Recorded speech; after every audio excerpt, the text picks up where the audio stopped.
He also got the White Rose Award, and what they give, it's the defense of the Jewish people, and she certainly deserves that, especially with her post on as a talk radio host. Yes, congratulations to her. Melita.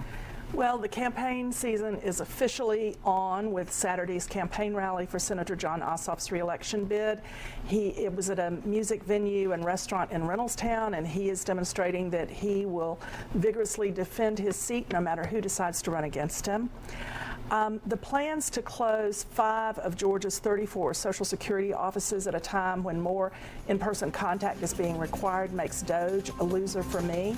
And the citizens of North Georgia who staged a funeral for the office near their area are winners because they got on national television.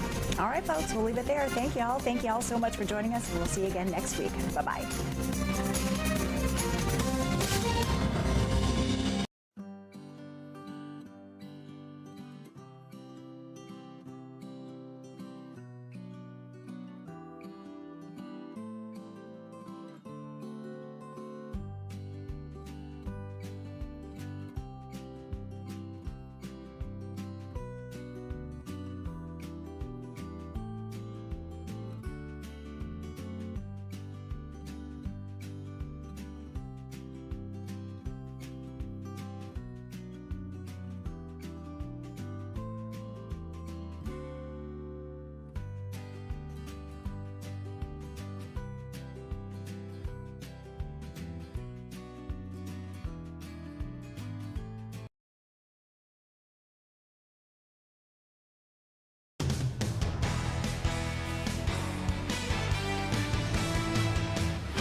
Welcome into News Now. I'm Ariel Onstad. Thank you so much for joining me on your Sunday morning. We've got a lot of things to cover for your morning, so let's get right to it. The first thing is, out in Gwinnett County, we know that police are searching for a gunman or a shooter after a deadly shooting at an event venue. We want to get right out to our Alexa Liaco, who is standing by. Alexa, what are you learning about how this deadly shooting unfolded?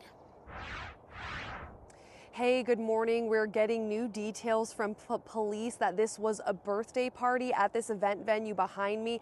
I'll walk around and show you. It's mostly used for weddings out here, but there are proms, other events, birthday parties, all kinds of things. This was rented out. The event staff let us know Friday night for a birthday party. They said that they spoke with the people that were holding the event.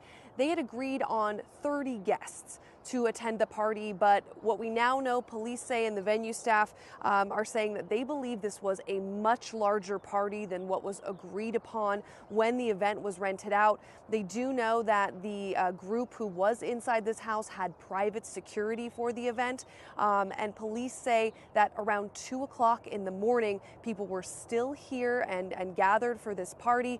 And here's what officers had to say about when they arrived after a 911 call that said gunshots had been fired.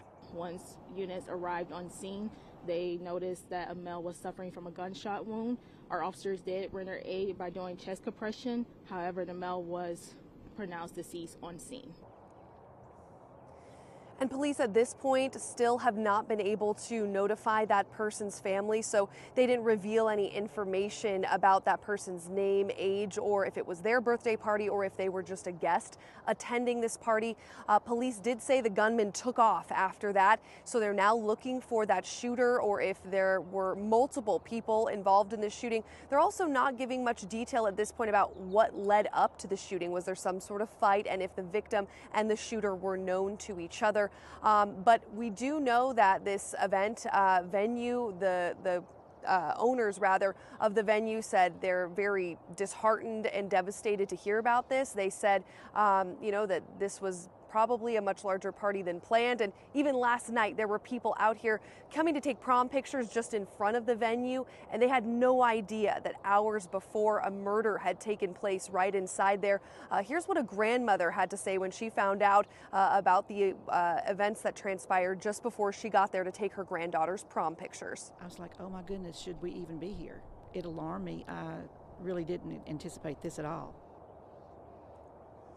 And she said it was really sad and scary to hear that this kind of violence would happen in her neighborhood. They live around here. She obviously brought her granddaughter and her granddaughter's friends out to this venue because it is such a picturesque place. According to the venue's Instagram, really they mostly do weddings here, but they do also do private events where they didn't want to speak on camera yesterday, and we're still working to get some more details from police on a description of the suspect, if there's a car they're looking for. But at this point, they said they have nobody under arrest, so they really would like the public to be on the lookout, and there is a Crime Stoppers cash reward for any information that helps lead police to an arrest in this case. We've got that information if you know something and you want to help on our website, fox5atlanta.com.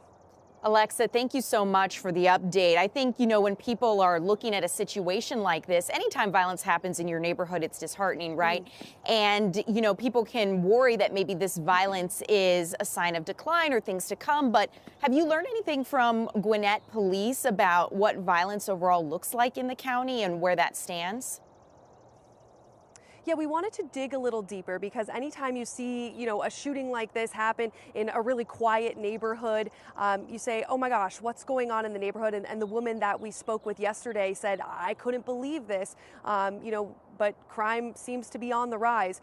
The good news is that crime is actually not on the rise as far as homicides go. In Gwinnett County, as far as homicides were concerned, there was a 25% reduction in 2024 versus 2023. And the Gwinnett County Police Department was happy to report that 100% of the homicides that happened last year were solved. So there were no unsolved homicides for the 2024 calendar year. And as so far up to this point in the year, this year is on track to have fewer homicides than even last year. So good news on the homicide front, that the crime is going down and that police they said they're leaning on technology. They're using, more neighbors are opting into that Ring camera program that helps police, tap in and be able to see crimes and kind of piece together crime scenes more quickly.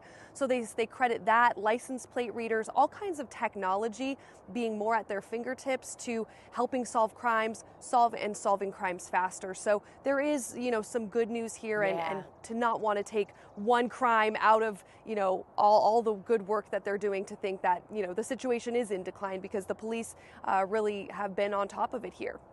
Alexa, thank you so much for the update and giving us some look at that statistics. We are going to continue on, and we'll be back to you in just a little bit. But for now, we want to get out to our Eli Jordan. He is out in Loganville for a blood drive because the Red Cross wants people to donate, right? This is an ongoing issue of making sure that people are continuing to donate blood, especially post-COVID. So, Eli, I'm going to let you take it away. What are you seeing? What are you hearing? I know it's early yet. Are things beginning to be set up out there at the church? Yeah, things are starting to really start moving here at the World Mission Society Church of God here in Loganville on Brand Road. And I'm here with Selena Lawrence, who's with the church. And Selena, just tell me, why are you guys doing this? It's a really important mission for our church to participate in these blood drives. Actually, worldwide, all of our churches participate every year, because just as Jesus gave his flesh and blood for us to be able to participate in the Passover, that's a spiritual blessing, but actually even a physical blessing we can get through saving lives, even through our physical blood. And, if anybody come down here, or is it just for the church congregation? Yeah, actually, it's open for everybody. So if you go to the American Red Cross's website and you look up a place to donate, you would see our church pop up even on this day nationwide. And so how often do you guys do this? We do this every single year. All of our churches around the world participate in this amazing blood drive. And just tell me, how long is this going on today? So we're going to be here today until about 3 o'clock is when we'll wrap things up. But as long as they will allow us to volunteer, we usually fill all of the spots, so as long as they allow us to, we will give blood. And how many units of blood do you hope to gather today? So the last time we did a mega blood drive, our goal was 3,000. If we can even raise a fraction of that today, I think we will be very thankful. And the congregation here is quite diverse, I see, and that's important in giving blood, isn't it? It really is. All different blood types are required. And so even though our church, it started in Korea, it's here today in the United States, we accept all different types of walks of life. Whoever you are, wherever you're from, we welcome all at the World Mission Society Church of God. And if I was wanting to give blood, how long should I expect it to take, out of my day? At least about an hour, probably an hour and a half to be able to prepare, sign up, and then also the recovery afterwards. They don't want you to just leave because there is something that could happen to you, so they kind of want to keep an eye on you afterwards. So probably about an hour and a half. Give blood, eat a cookie, drink some juice, get the sugar back up, and all that. Not even just eat a cookie. We have a station in the back where you can even make your own cookie. Oh, that's awesome. that might even be worth it all right there. But I mean, the importance of giving blood. I mean, it's more than just people getting injured, and it's children that are on chemotherapy or sickle cell patients, correct? This saves lives, truly. Even one person, if you give blood today, you can save 3 lives. So this is a really important mission for us and all of our churches. Great, thanks. And we'll be hanging out here as people start coming in, and getting their veins poked and blood donated. Eli, thank you. Yeah, it looks great. It looks like people are getting set up. We're going to want to off till 3 o'clock. Yes, perfect. And that means that we have plenty of time to check in with you again throughout the morning. So we're going to be right back and do that, because I definitely want to see how people come in throughout the morning, and hopefully we can get some life-saving blood to those in need. So let's get a check for now of your morning weather forecast with meteorologist Alex Forbes, who's standing by to give you a look at what Sunday entails. Alex, good morning. Yeah, good morning, Ariel. We're looking at plenty of sunshine today across Metro Atlanta and North Georgia, with temperatures getting into the 70s. A stellar day is going to come with some showers later on tonight, but that's going to be an after midnight thing. I think we could hit 80 in a couple spots, maybe Rome, Covington at 79, 79 in Athens, 78 here in the city. We do have a 70% chance of rain tomorrow morning with some showers there. But then on the flip side of this cold front, I can't find the cold part. All right, temperatures are still going to be in the 70s each and every afternoon. Cool mornings, warm afternoons. I expect Atlanta to hit 80 by next Saturday, Ariel. I would also expect some rain next Sunday. So next Saturday is going to be the pick of the weekend.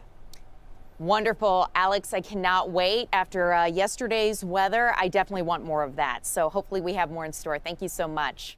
Well, we do want to let you know about a partnership that you can enjoy listening to News Now and all of our news headlines completely on the radio. So one of the things you need to know if you're looking at our radio partnership is that this is with, you can see Radio 1. You just head to the 107.9, tune your radio to the FM channel, and there you can catch all of our news, weather, headlines, sports, and the latest updates. We'll continue to keep you updated, but for now, we're going to go ahead and return you to programming with Paul Milliken. He has very good reason that we're here, and that's that it is the 100th birthday of Flannery O'Connor coming up next week. And so in conjunction with that milestone birthday, there's a ton of events going on surrounding Andalusia Farm, and these are all put on by Visit Milledgeville and also Georgia College and State University. And right now we're standing in the foyer of Andalusia Farm. What's amazing about this house, and it is open for tours, is that so much of it is totally unchanged from when Flannery O'Connor lived here, from 1951 until her passing in 1964. You really can still feel her presence everywhere through this house. And we are so excited to be hanging out with Lacey Cummings again from Visit Milledgeville. It's good to see you. Yes, good to see you as well. It's been a fun morning. Yeah, it really has. We so appreciate being here on this gorgeous property and checking out the new interpretive center up front. But of course, the farm is so special. So I imagine this is sort of the centerpiece of Flannery at 100, right? Correct. So not only this property, but also the interpretive center and the collections of the O'Connor family and the Klein family, and some of which are still being discovered today, 100 years after she was born. But yes, the Andalusia farmhouse is where she spent about 13 years of her life, at the very end of her life, unfortunately, due to her struggle with lupus. So she stayed here in this home with her mother, Regina, as well as other traveling family members who would come and stay. Yeah, Flannery at 100 is obviously a really big deal for Visit Milledgeville. A lot of eyes are going to be on this town here over the next couple of weeks. How does that feel? It's lovely. It's something we've talked about and put on our calendars for like 2 or 3 years. And now it's kind of come to fruition, mostly at the hands of Georgia College and State University.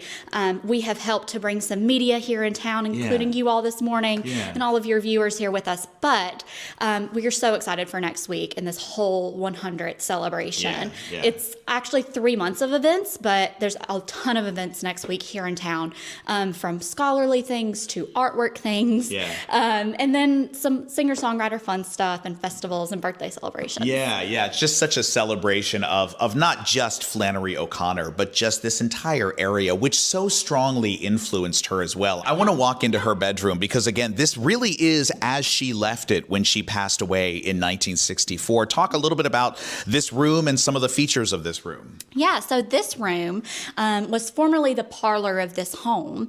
They transformed this into her bedroom and workspace. It's a pretty large room.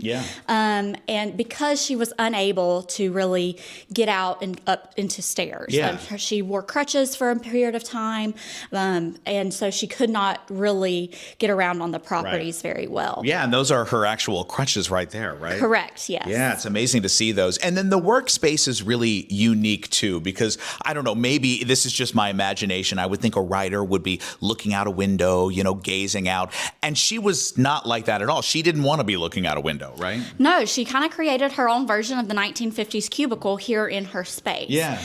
So when she would write, she only wrote for 3 hours a day in the mid-morning. And she really specifically liked to write looking into a very dark space, kind of like the blue light glasses of the time, I suppose. But she was very focused here only for 3 hours, and then she would greet people after that. Yeah, and then as you look around the room, you've got a Bible there and the crucifix on the wall, really strong evidence of her Catholicism. Correct. Her great-grandfather founded Sacred Heart Catholic Church here in downtown Milledgeville. That is where she attended Mass every day at 7 a.m. So her day would start at 6 a.m. with her prayers. She would share a thermos of coffee with her mother, Regina, in the kitchen here, and then they would head into town, which is about 4 miles from here, and they would go and have their morning Mass, but it was the shortest service, and she would get back here, work for a little while, and then spend the afternoon resting. And then tell me quickly, so if you walk outside, and we're going to show you a video of this right now, there are peacocks back there. Why are there peacocks on this property? Because Flannery would have it no other way. She loved birds. Even before she moved here, she had birds she trained over in Savannah. She had chickens, and she loved the ones that looked a little different or had different color eyes. And then she ordered the peacocks for this property. So she ordered 2 peacocks from Florida. They came to this property, and from there, she kept collecting birds of any kind. And I love that there are still peacocks here that visitors can see. Speaking of that, this home is open for tours. The Interpretive Center is open to visitors, right? Correct, yes. Every part of Andalusia property, as far as the home and the Interpretive Center, are open for tours 6 days a week. They are offered at the top of the hour every hour for guests, and you can come and walk around this home, which is 95% original with all of the original belongings. Yeah, you truly feel like you're stepping back in time. So as marketing director of Visit Milledgeville, can you talk about how important Flannery O'Connor is to this area? I mean, her presence, her legacy still felt every day here. 100%. Her experience in the 50s and 60s in this town is very similar to the experience that people have here today. Her life and how she kind of interacted with it in the Southern Gothic manner and kind of explained it to visitors and guests and the world really is little untouched here in Milledgeville. So while we have made advancements in that, Flannery's Milledgeville still does very well exist, and we are finding more out about her every day. Yeah, and so I just want to end with that. What's really fascinating is that, again, I've been to a lot of historic homes, historic properties, and very often nothing inside is original. That is not the case at Andalusia, and that's because the family just kept a lot of things, right? They kept everything. And they kept everything because they honored everything that they had. They respected everything that they had. And so, everything in Andalusia is pretty much original. It was kind of left like this, and the door was locked and they moved on. Wow. And so now we get to come in, enjoy, and gain so much insight into the work of Flannery O'Connor. Thank you again for having us. This has been such a pleasure. Yeah, thank you as well. It's been wonderful. And happy 100. Happy 100. Indeed. And so we're going to leave you now with just some of the sights around this beautiful property. Again, this is Andalusia Farm in Milledgeville, Georgia.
it's a camera. Wave to it. Say hi. Bye. Well, good morning, everybody. Feels good to be in the water right now. By the way, this water is 91 degrees, so we're lounging in the pool doing some important stuff and also some fun stuff here at Big Blue Swim School. This is the brand new location in North Druid Hills. This didn't open that long ago. It's a great facility, though, and now is the time, if you've got kids, to get them in the water and get them to learn how to swim. Keith Edelhoff-Baker knows that very well. He's the GM here. It's great to see you, as always. Yeah, you too. It feels good in the water, doesn't it? Yeah, it feels so nice. Yeah, like I don't want to get out. I know it does it feels like a bathtub right now. So let's talk about what you do at Big Blue Swim School. So you offer swim lessons to kids as young as what? Yeah, we start at 3 months. We go into about like 12 years old.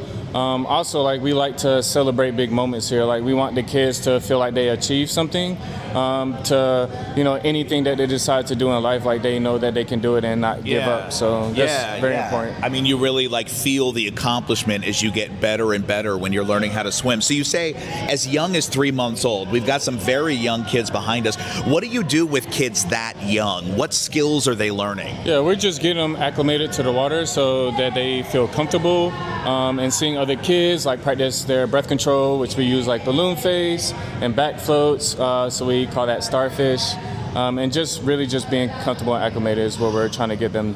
Yeah, and I asked you before, I mean, we've all been at the pool before and we've seen a little kid screaming and crying because they're afraid of the water. So when that happens here, and I'm sure it happens every single day, how do you deal with that? Yeah, just talking to the kid, like get on their level and just see like what's the reasoning behind, like, you know, why they're scared, and just kind of using the toys that we have to get them engaged. Like I tell them to like, hey, let's build a boat together with puzzle pieces, and then have them slowly get in the water. So kind of tricking the kid a little bit, but we want them to, you know, be comfortable in the water too. Yeah, we see right now Eli over there is playing with like some rubber ducks and things like that. So that's what you mean. You've got these things that are familiar to them that they're going to want to play with, and you bring those by the water to get them comfortable by the water. Yep, exactly. Yeah. So he's actually doing wall crawl right now. So he's practicing like getting from point A to point B on his own. So just doing that independently is like the goal for the wall crawl. Yeah, and when you've got a kid as young as 3 months old, obviously you'll have the parent in the water with them, right? Yep, parent in the water, yep. Yeah. Okay, so then what happens next? Once that child gets a little bit older, gets a little bit more comfortable in the water, what is the next level? Yeah, once they get to 3 years old, we put them in a bright level, which is over here, where we're kind of getting them to do everything independently without the parent and guardian. So, you know, making sure that they can get 6 feet on their own is kind of the goal for that class, as well as doing starfish, and putting their face in the water is very big, in practicing breath control. Yeah, we talked about on Good Day Atlanta some of the different apparatuses you use. So there's a young girl that's against the wall that's got, it looks like a flotation device on her back. So what is that? Yeah, it's a teaching tool. So we use these teaching tools to help the kids like build their own confidence, knowing that they can do it on their own, with assistance to kind of help. So specifically the backpacks help the kids get their legs up to the surface. So they, when they're kicking at the top of the water. So it kind of helps them learn their balance and buoyancy on their own. And is that the same with the different things that we see in the baskets over there, those big bins where you've got like pool noodles and stuff like that? Yep, exactly. So for example, we have the barbells and kick sticks. So we use those for our bold classes where we're getting them to do the same thing, like learn their balance and buoyancy with the teaching tools, and then slowly taking those off as they're learning it on their own. Because the goal is to have them be able to do it by themselves. So Now, what are these sort of white bars in the middle of the lanes here? Yeah, so we use these benches and islands just as a point for our bright classes. So they're swimming 15 feet is what we're practicing, have them do straight leg kicking. So we specifically use those for the bright classes. And then we have like the longer lanes, which is typically 6 and up, where we're teaching them basic breath control, like rhythmic breathing, straight leg kicking. Yeah, so on that point, so what is sort of the highest level that you'll teach here at Big Blue Swim School? When kids advance almost to the point that they're finished here, what kinds of things are they doing? Yeah, so we actually get them efficient swimming all 4 strokes. So butterfly, breaststroke, freestyle and backstroke, pretty much preparing them to do swim team. And like if they want to pursue swimming like at the higher level, like we want to push the kids to do that and, you know, just motivate them like, hey, like, you know, you could really do very well if you decide to keep doing swim. So just motivating them and pushing them. Yeah. You know, we keep talking about different statistics and how beneficial swim lessons and water safety is. Just from your perspective, somebody who's done this for a long time, why would you tell anybody watching this to make sure their kids can swim? Yeah, it's just important for kids to learn a life skill. So it's something that they can hold on for a long time. Even if they do lessons for a few months, we want them to at least remember the things that their coach taught them. That way they can use it like they're on vacation, they go to a pool party with friends, and then just educating the parents on what they're learning too as well, so they can reiterate those skills and have them practice outside of their swim lesson. Yeah, I mean, you said before you've seen it where kids have learned how to swim and then they start inspiring their parents like, hey, when are you going to learn how to swim? Yeah, right? yeah, I have parents come to me all the time saying, hey, my kid's learning how to swim now, and now they're asking me, like, when are you going to take swim lessons? I'm like, hey, they do have a point. Yeah. I love to hear that it's something that'll go from parents to kids and then back from kids to parents again. We should mention, too, what you do here at Big Blue Swim School is year-round, and so really a smart time to get your kids in the water is in the wintertime, when you wouldn't necessarily think about it, but it's preparing for the summer months. Right? Yeah, we want the kids to stay enrolled year-round just so they can keep those skills nice and fresh. And wintertime is honestly the best time to get started so that they prepare for summertime, because like no child is going to learn how to swim in, you know, a couple weeks or even a couple of months. We want them to come consistently, even if it's multiple times a week, just so they prepare for summertime where they can actually like work on those skills, you know, while they're on vacation or just at the pool in general. Yeah. And last thing before we wrap up. So you and I have met before up in Johns Creek. Now you're the GM down here at this beautiful new location. But Big Blue Swim School is still opening new locations. Like, aren't there more coming? Yeah, we have one in Marietta and Roswell that's opening up, I believe sometime this year. So yeah, we're definitely still trying to expand and like celebrate those big moments, like, you know, across the United States, honestly. So it's been really great. Yeah, that's so great to hear. Well, thanks again for letting us be here in the water. I may just stay here all day because it's so comfortable. Is that fine if maybe I'll like bring a pool float over there and lounge a little bit? Yeah, just hang out. Just hang out. That's what I'm talking about. Again, this is Big Blue Swim School in North Druid Hills.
Welcome to News Now. I'm Ariel Onstad. Thank you so much for joining me on your Sunday morning. We want to kick it off in Loganville because a blood drive is going on, and this is continuing amidst the blood shortage as the Red Cross asks for more blood from donors.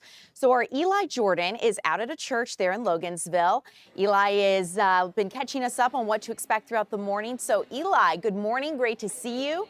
I know they're still setting up Ariel. Yes. because this doesn't start until 10:30, but give us the rundown. Actually, they're taking blood now. I'm here at the World Mission Society Church of God, and I'm here with India Matthews. She is with the church. And India, tell me, how long is this blood drive going to be going on today? Yeah, so we will be here all the way until 3:30 p.m. We're doing a lot of blood drive donations today, so we're really excited for all the community to come out.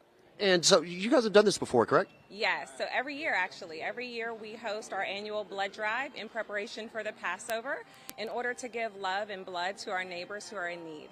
And tell me about the importance of blood. I mean, we're in a shortage right now, aren't we? Yes, so actually all throughout the local, just Georgia and all throughout the region, we've seen a shortage in blood drive donations. So actually American Red Cross, in partnership with them, we really wanted to actually go out and just do what a lot of people are unwilling to do, which is to donate blood. So we just have the heart to share love with our neighbors through donating and giving back. And, you know, this is a really easy way to save a life. Possibly 1 unit of blood this can save 3 lives. Yes. Yeah, actually, so when you look, all of our volunteers are willing to go out because we understand the importance. Actually, through our blood drive donations, we actually offer a lot of our donations actually to local hospitals and those who are in need. So, yes, a lot of people are in need of blood these days, so we want to help. Awesome. And I'm going to go check out some of the donors here. I think we got some church members here. And here's Rolando. Rolando, you're giving blood today? Huh? Said you're giving blood today. Why did you decide to do that? Oh, well, basically just, kind of how she described it, just being able to give back to the community in the way that God gives to us. And so tell me, how hard is it to give blood? Does it hurt? Tell me all about it. Nah, it's really not that hard at all. Honestly, it's really easy. It takes like 5 minutes to set it up, and I'm already giving blood, and I don't even know it. And it's got to be a little bit of, personal satisfaction because you're, like you said, giving back to your fellow human, right? Yeah. Yeah, I mean, it's a personal satisfaction, but it really is just being able to sacrifice and give the same love that God has given us. Awesome. Great. And you be like Rolando. Come down here, give a little bit of blood, save a few lives. It's not that hard. Just takes maybe about an hour and a half out of your day. And you can help anybody, like kids that are on chemo, sickle cell patient. And, 29,000 units of blood are needed every day in the United States. That equals 10.5 million units of blood per year. So that's a lot. And we're on a shortage. We need help, people. Come out here, donate blood. Go to your local Red Cross, donate blood if you can't make it out here. But if you can, if you have time in your Loganville area, come on down to the World Mission Society Church of God. Give some blood, save a life, and feel good about helping your fellow human out. Because, giving blood's easy. Why not do it? Eli, I'm going to give blood here in a few minutes. I can't wait Yes. to see you do that because I think that that's going to be really cool. And I am glad that you're also giving back, not just your time here, right, but going to give a little bit of blood later on. So it sounds like people can come out until 3 p.m. this afternoon, and that's at the World Mission Society Church of God, right? Yeah, out on Brand Road in Loganville. Perfect. So we're So going come on to down and just pull around to the back of the church, and it's Okay. all, walk in and get some blood. Love it. Eli, thank you so much. We are going to check back in with you in a little bit, but again, until 3 this afternoon there in Loganville. We want to get it over now to our Alexa Liaco, who is standing by because police in Gwinnett County are searching for a shooter after a man was shot and killed at an event venue. And Alexa, you're learning more about what they were celebrating at that venue.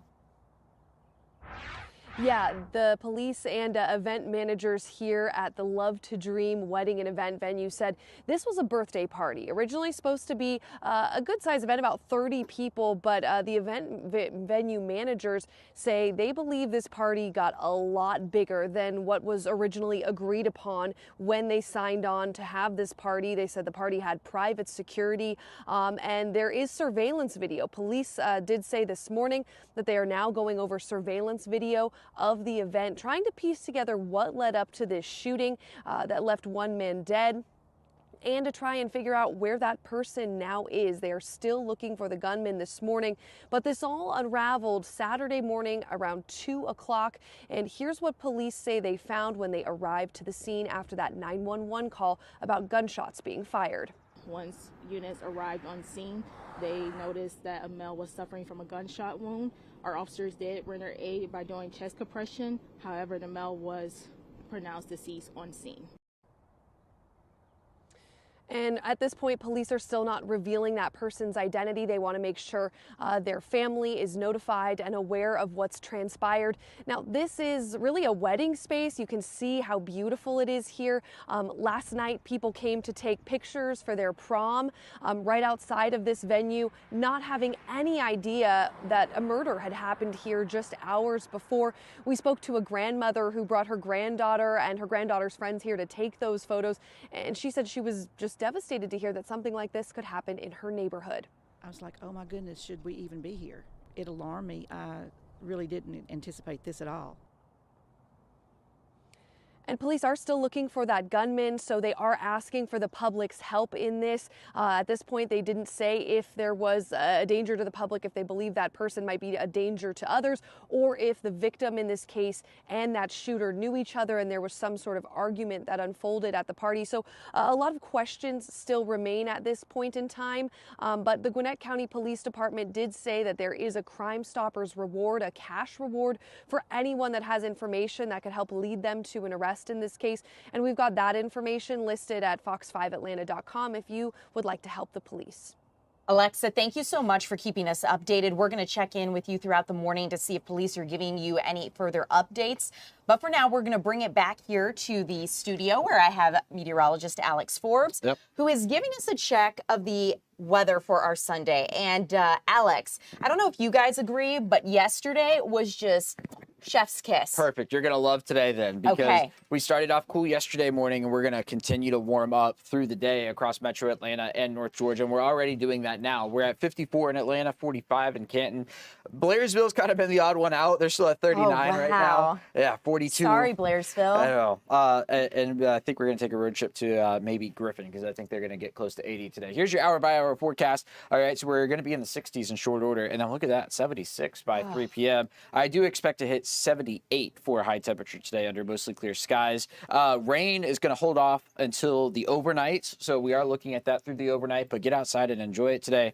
There's some of your temperatures: 77 in Griffin, 79 in Eatonton, 75 in Gainesville, low 70s up in the mountains. And yeah, through the afternoon, clear skies. What more can you ask for than that? Tonight is when things begin to change. Oh boy, okay. Scattered showers are going to be in the picture. Rainfall is going to be less than a half inch. Let's see. I'm not positive this is going to work. It's not going to work because I can already see it there. I was going to try to show you the rain moving in, but just know it's going to be 4 a.m. and then it'll get out of here for Monday. And you know what this week is?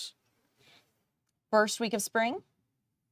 First week of baseball. Oh, okay. How about that? We were talking about this yesterday. So on Fox Local, I was saying yesterday, it's not often people in Atlanta can just kind of like shove it in the face of people in San Diego for having better weather. But I think we're going to have better weather for the end of the week, because they're going to be, so this is San Diego's forecast. And then you look at our 7-day forecast here and look at that. Mid 70s. I mean, what more can you ask for than that? If you see me outside this week, mind your business, because I bet you're going to be there with me too, because this is dog park weather, this is Beltline weather, this is get out to your local park weather. I love it. Yeah, and next Saturday, important to point out, we do hit 80 there.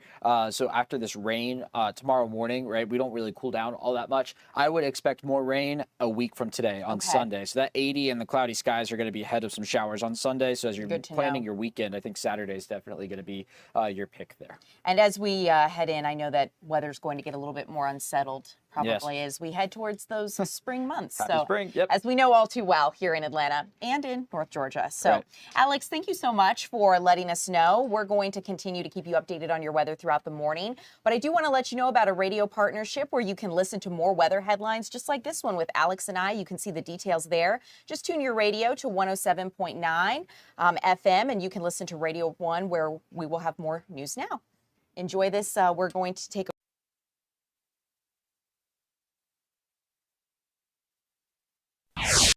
Good morning, and thanks for waking up with us. I'm Elizabeth Rollins here with Tess Hammock. Hello. Hello. This is Casting Call. This is our favorite time of the week. Casting call. And yes. I always forget it's behind us. Yes, and you have some fabulous things for us. Oh, I do. I'm so excited. So the first opportunity that we have is actually with a project called Your Mother. And I so badly want to make a Your Mom joke. But I will not. I'm sure your mother is a lovely lady. So this one's really great. This is starring someone you may recognize, some very famous folks from Moonlight, Hidden Figures, a little bit more. Okay. So that's what we can say right now. So they are casting, this is coming to you by Central Casting, they're going to be casting babies 5 to 8 months. So listen, be the Tiger Woods dad, the Venus and Serena dad. Go ahead and get your kids involved in the film and TV industry, and a great way to do that for a feature film. They are looking for African American babies, and a gender. Can be boy, girl, doesn't matter. And they are going to be filming in early April, so coming up soon, through late May. Now here's the catch. A lot of times when we bring you a casting, it's going to be for maybe a day or 2 days. This one you'll have to be available for multiple days, but for basically a month. Okay. So if you've got a little time, and you're maybe... So they can't be in school. They can't be in school. Although 5 to 8, months. man. I know, I was making a joke. Or maybe, you're on just like a year-long maternity leave. Yeah. This is perfect for you. So what you're going to do is you're going to send your contact information, your baby's date of birth, and some pictures of your baby to senior@centralcasting.com. So very fun way to go ahead and get your kids involved at a super young age. Okay, I wish my mother had done that with me. I know. I think she tried, and I was just like, yeah. It wasn't happening. All right, this next one, though, this is awesome. Oh, yes. So this is Tyler Perry Studios, as you all know, very big name here in entertainment in Georgia. This is an unknown project that we have. I do believe this is a pilot, though. I love the unknowns. I like the unknowns, too. Again, never sleep on those. What they're looking for is upscale restaurant patrons. I don't think they feed you upscale restaurant food. I wish they would, but I don't think Is they Chick-fil-A considered upscale restaurant? Some days it is for me. It is for me, too. I love it. Get that number one no pickle. Yeah. But they're looking for ages 30 through 55. So, I would qualify for this. Yes, same. Get a free meal out of this. There we go. Any ethnicity, any gender. And then, of course, they want new faces. So if you have worked on a Tyler Perry production before, maybe this one might not be yours to apply for, but maybe if you're looking for a way to break in, get your foot in the door, this is really good. This one's going to be filming April 2nd, and this is a paid opportunity. Ooh, okay. Listen, we try to bring you paid opportunities for everything, including those babies. Yes. Go ahead. Never too early to start your college fund. That's right. And I'm assuming this upscale restaurant means, you have to wear a shirt, you have to wear, no flip-flops, you have to wear closed-toed shoes. I don't want to see a single toe, all right? No toes, no toes. What you're going to do in your email is you're going to put your name, your number, your height, what sizes you are, so your shirt, pant, dress, shoes, date of birth and age, any tattoos, if you have them, and where they are, 2 recent pictures, and you're going to send all of that to Sista Extras, and that's SISTA extras@gmail.com, and then put in your subject line, in all caps, upscale restaurant 4/2. Okay, awesome. And speaking of school, this one, they're looking for students. Yes. Now, we don't get to bring you commercials very often, but I love when we do. This is for Guthrie's, if you know what Guthrie's is. This is Guthrie's commercial, which is exciting. They're looking for families and students. Now, what they'd love to have is a real family of 4. That would be fantastic. They want a mom who is between the ages of 30 and 60, a dad between the ages of 30 and 50, kids between the ages of 5 and 9. They're looking for college students between the ages of 18 and 23. That's a mouthful. Now, this one's going to be filming March 26th or the 27th. Now, here's the catch. This one's actually not in Atlanta. However, it is within our entertainment district. It's within the Southeast Entertainment District. Opelika, Alabama. That is actually, I believe, close to Birmingham. Okay, so not too much. Excuse me, Auburn, maybe not Birmingham. a couple hours drive. Couple hours drive, but it is lovely. There is a Buc-ee's, I believe, on the way. Well, there you go. So there you go. And this is, again, a paid opportunity. And you can apply at castingtailormade.com, and that is Taylor with a Y. Awesome. Thanks so much, Tess. Well, we'll be right back. When we come back, we'll have more on jobs.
Welcome back to Casting Call. I'm Elizabeth Rollins here with the fabulous. I wasn't going to remind you. Tess I like Hammock. to see if she remembers. Of course I did. I love it. And I love your reaction. Yes. You have jobs for us. I have a great job, and it's actually one that we're all really familiar with. Okay. So this is a production trainee at Fox TV stations, which is where we are at Hello, right Fox. now. Yes. I love to see it. So this is going to be a 6-month training time, and it's going to be hands-on experience. So if this is an industry maybe you're excited about getting into, could be a really good opportunity. Maybe So- you're looking to host the next Casting Call. No. Back off. Just kidding. The more the merrier, the more the merrier. So here are some of your responsibilities that you're going to have as you go through your 6-month training period. You're going to serve as a floor director during those live and pre-taped broadcasts. So when you watch us on Good Day or when you watch us here, there is always going to be a floor director. You're going to also read and follow rundowns, and you're going to have to adapt to changes, and you know this. Oh, yes. So many changes in So news. many changes. So Oh, many. But, yes. you know, if you're quick on your feet and you enjoy, something new every day, this is really good. You're going to ensure talent is in their correct positions at all times. So when Elizabeth and I are running around the studio and we're supposed to be somewhere, what you don't see is we have our places marked so that we don't we don't get offset. I love it. So you're basically going to be a talent wrangler. You're also going to be operating some lighting boards, some cameras, and then, of course, other equipment as well. There's a lot of equipment here surrounding us here at Fox TV. You're going to be loading and operating the prompter, which, by the way, we have a lot of information that we read as that's coming through. And then we're also going to be, you're going to be performing other duties as they're given to you. So that seems like, that's 6 months worth of training. That's a lot. And that's great. That's great experience. It too. really is. And Fox is a great place to work. Yes, and we're not just saying that because we're here.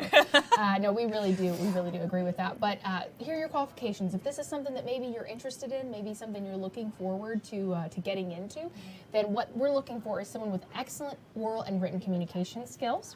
Someone who is proficient in grammar, in English grammar, someone who has the ability to take direction very well, who works well with others, and can perform well under pressure and changes. You also have to have a willingness to learn the production responsibilities and equipment needs. And then, of course, we are looking for someone with a college degree, preferably in journalism or broadcasting. And we're looking for a recent graduate, so someone within a year or less of graduating. But you can go to foxcareers.com to learn more and apply, and hopefully we get to see you. And right I'm curious, here. is this for Atlanta? Because Fox has stations all over. So this is actually, I believe it's for multiple stations. Okay, So it could be for just one, could be for here, could be for another in the general area. Okay, yeah, just keep that in mind because We do have a lot. We have a lot. We have a very big presence. We really do, but this could be great. Yes, absolutely. Looking for a new colleague would be so nice. I know. We've just got some great talented folks, have awesome and talent. we're looking for you. We do. Awesome, Tess. Thanks so much. All right, we're going to take a short break, and when we come back, more from Casting Call.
Welcome back to Casting Call. I'm Elizabeth Rollins here with the fabulous Tess Hammock. I'm 2 for 2, I know. You've got some great networking things for us today. I do. So we actually have a lot more networking this week than we had Q&As, which we'll get back into next week. But the big event for Atlanta Film is coming up next month, and this is the Atlanta Film Festival. So a fun time. Gonna be great. You know, I always look forward to this so much. So this is going to be the 49th annual. Oh my word. So one more before the big half a century. Yeah. Crazy, the big 5-0. She looks good for her age. She looks great. It's crazy to think that TV's been around this long now. It's been around for a long time. So when is this going to be? It's going to be April 24th all the way through May 4th. Okay. So the weather will hopefully be a little bit warmer for us there. But that festival is going to include a lot of great things. Red carpets, screenings for films. I love a good red carpet. The creative conference, networking, and more. So obviously, filming films and screenings and the red carpet, that's pretty self-explanatory. But if you're interested in the learning aspect of this, that creative conference is going to be exactly where you want to be. So there's going to be 35 in-person panels, workshops, and discussions. Okay. So thankfully, I got to host one last year about casting. Oh, it was great. okay. And a lot of you came. This year, I'm not hosting one, but there's a lot of really awesome conferences and discussions that they're doing. They're going to have 10 virtual panelists as well, and that's going to have that in-depth conversation with those industry experts. Now, could be an expert from Atlanta or Los Angeles or New York. Could be anybody. So great networking opportunities and just getting that exposure. Yes, and it'll be either at the Plaza Theater in Midtown or the Terra Theater, very close to here. They're both historic theaters, and they both house the Atlanta Film Fest. But you're going to get to learn about film, television, gaming, financing, film festival programming to host your own one day, and then community organizations, and all the things you would need to know. And you're going to have a lot of fun. So you can get your badge, and you can learn more and see the calendar by going to atlantafilmfestival.com. Awesome. Awesome stuff. So fun. Thanks so much. And anything else you have for us? I have one more quick one. I'm so excited. I get to host another panel, and this is going to be... This one she is involved with. This one I am involved with. This one is going to be the Fulton Films Masterclass Conversation, and this is all about how to answer the casting call. This one's going to be next Saturday, March 29th, so a week. If anybody knows, it's this girl. It's funny, though. So I was just told today that it is full, but we do have a wait list in case anyone drops out. So this is why we're telling you this. So where is this going to be? It's going to be at the Oakey Library. That's going to be on Abbott's Bridge Road. It's going to be from 11 a.m. to 1 p.m. Now, here's the cool thing. So I will be there. Rose Locke will be there, who is a fabulous casting director and a good friend of mine. We have brought you many of her castings before. But what I'm very excited about is Dwayne Boyd. Is a celebrity photographer, and he is doing free headshots for you. Oh my gosh, that's worth its weight in gold. It is. So you can go to fultonlibrary.org, and then of course you can get on the wait list by going there. Oh my gosh. Awesome. It's going to be fun. That sounds so fun. I might show up. I might need to get on the wait list. Listen, just come on. What are they going to do? Well, they could keep you out, but you know, what else could they do? Oh my goodness. As always, Tess Hammock, such a pleasure. Thanks so much. My pleasure. Always an honor. Thanks for joining us for Casting Call. We'll see you next week.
Welcome into News Now. I'm Ariel Onstadt. Thank you so much for streaming with us on your Sunday morning. One of the biggest stories we've been following throughout our morning, we want to get to our Alexa Liacco because we're learning about a deadly shooting at an event venue in Gwinnett County. Good morning, Alexa. What are you learning? Hey, good morning. We're learning more information from police and from the staff here at the venue. You can see a beautiful wedding venue, also a private party space.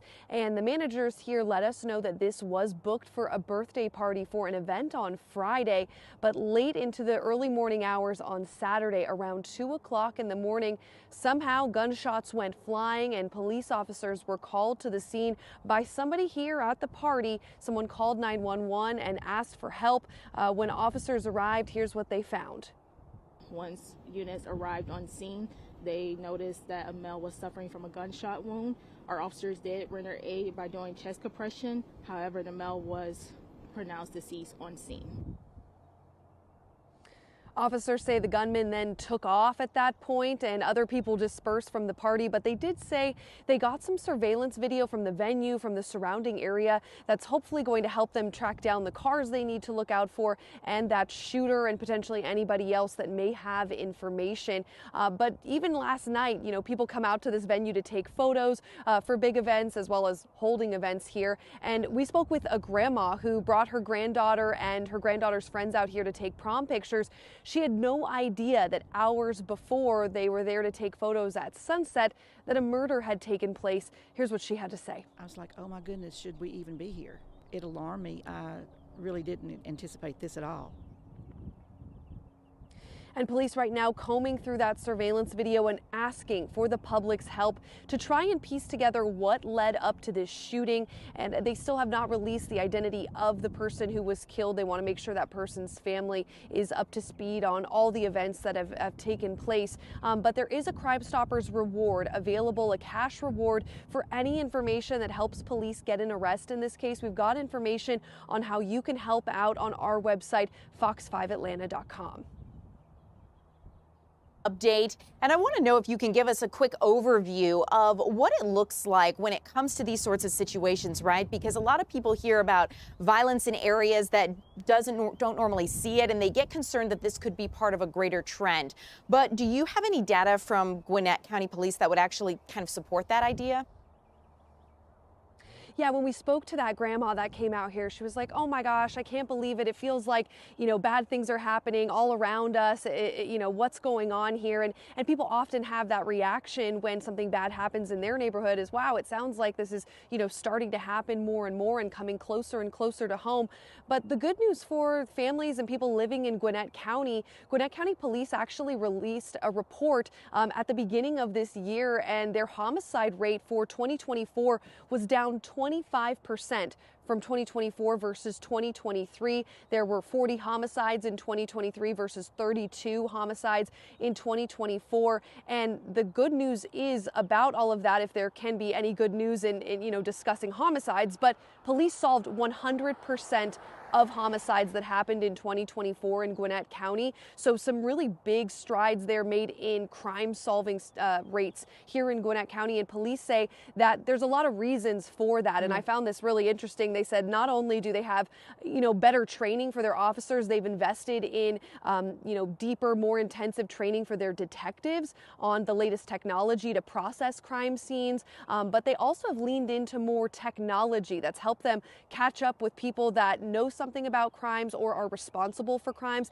License plate tag readers. They also have a crime camera center that taps into, basically someone will monitor all the cameras that Gwinnett County has access to in a specific area in this big central hub. So they kind of tap in and use technology as best they can to make a footprint of where a suspect may have gone after they left a crime scene.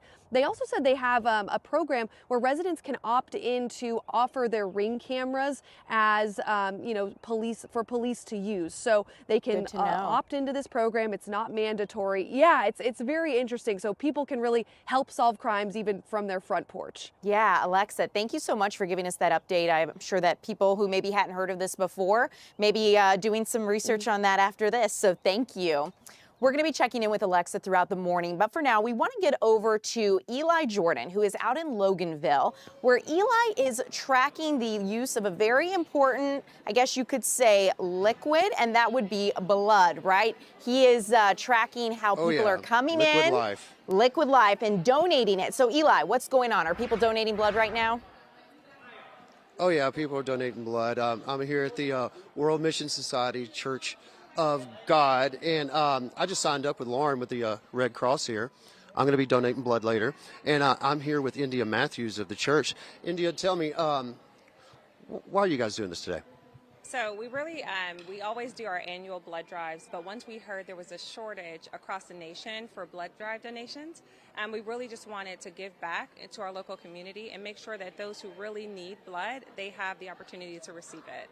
And if I'm sitting at home and I'm watching this and I'm in the area and want to give blood, how long do I have to come out here? Yes, so we will be here until 3:30 today at the World Mission Society Church of God here in Atlanta, 88 Brand Road, that's in Loganville.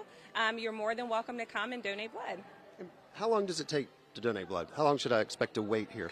Yeah, so that's a great question. So typically it takes about 20 to 30 minutes to donate blood. It's super easy, super simple. But again, it actually saves and actually impacts a lot of lives. So it's simple to do, but it actually has a great impact.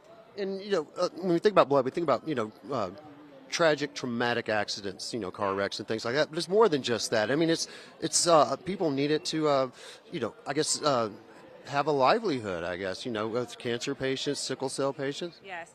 Yeah, so actually, when you look, even a lot of the wildfires that are happening in California, a lot of blood drives are actually being stopped in that region. So in Georgia, they're picking up a lot of this efforts all to help the whole United States. So not here just in Georgia, but all throughout the United States, we're actually donating blood to hospitals for cancer patients, but also those with sickle cell or any type of blood that's needed. So we just want to be able to donate and give back. Awesome. Thanks, India. And as you heard, until 3:30 today, you can come out here at here in Loganville at the World Mission Society Church of God, donate blood, save. You can save up to 3 lives with 1 unit of blood. And every day in the United States, an estimated 29,000 units of blood are needed. That is 10.5 million units of blood every year. And we're in a shortage. So we need our fellow Americans to come out, spend a little bit of time, about an hour and a half, donate some blood. Liquid Life. Yep. And you can, like I said, save 3 lives. You can, help the poor child that's going through chemo, help somebody that's, suffering some, really bad case of a sickle cell episode. And Eli, I love what she was saying about how the donations are helping those affected by disasters. So I definitely want to discuss that a little bit more when we see you again at 10:30. I think it's just wonderful that so many of these people are helping, not just people here in our area, but also those in need elsewhere in the United States. So Eli, thank you so much for giving us a look at what's happening in Loganville. We want to transition to a check of your Sunday weather forecast. We have meteorologist Alex Forbes ready to give us a look at the weather for today. And Alex, I can't wait to hear what you have in store for us. Yeah, Ariel, let's start with this. We just got our pollen count in for today. Up from yesterday, we're now back into the high range at 402. Pine, oak, sweet gum, hackberry, sycamore. Also worth noting that our grass pollen is now a little elevated, so this is to be expected, and I expect to see numbers much higher than this in the days to come. So something to throw on your radar here. 59 now in Atlanta, 60 over in Covington, 57 in Eatonton, hanging on to 46 up there in Blue Ridge, and 50 in Calhoun at this hour. Some clouds up to the north. That's going to be our cold front, really gathering itself, picking up some moisture. It's going to fire off some storms today back into the Memphis area down towards Shreveport, Louisiana. Those storms weakening as they move into North Georgia through the overnight hours. But as for this afternoon and the evening, look at that. Upper 70s, a breeze out of the south-southwest at 5 to 10 miles an hour. It is going to be a fantastic afternoon across the area today in Atlanta. I expect to hit 78, maybe 80 in a couple of spots. I've got a lot of 79s on the board. Athens, Covington, Peachtree City, LaGrange. I do have 80 in Rome and 73 over in Blairsville for the afternoon. I am watching a chance of rain through the overnight. That's going to potentially linger into your Monday morning commute. I don't think it's a guarantee for the commute, but it's a possibility. Whatever we do see, though, which is not going to be a lot, is going to get out of here for Monday afternoon. Temperatures rebounding close to 70. Ariel, technically that's a cold front, but I don't know. You look at those temperatures beyond it, It doesn't look too cold to me. Highs in the mid to upper 70s by the time we get to next Saturday. 80 degrees and cloudy. I think those clouds are ahead of some weekend rain on Sunday. Good to know, Alex. We'll be sure to stay tuned for the latest from you so we know what to expect as we head throughout the week. Well, thank you guys so much for streaming news. To take a quick break and return you to Burgers with Buck, second helping.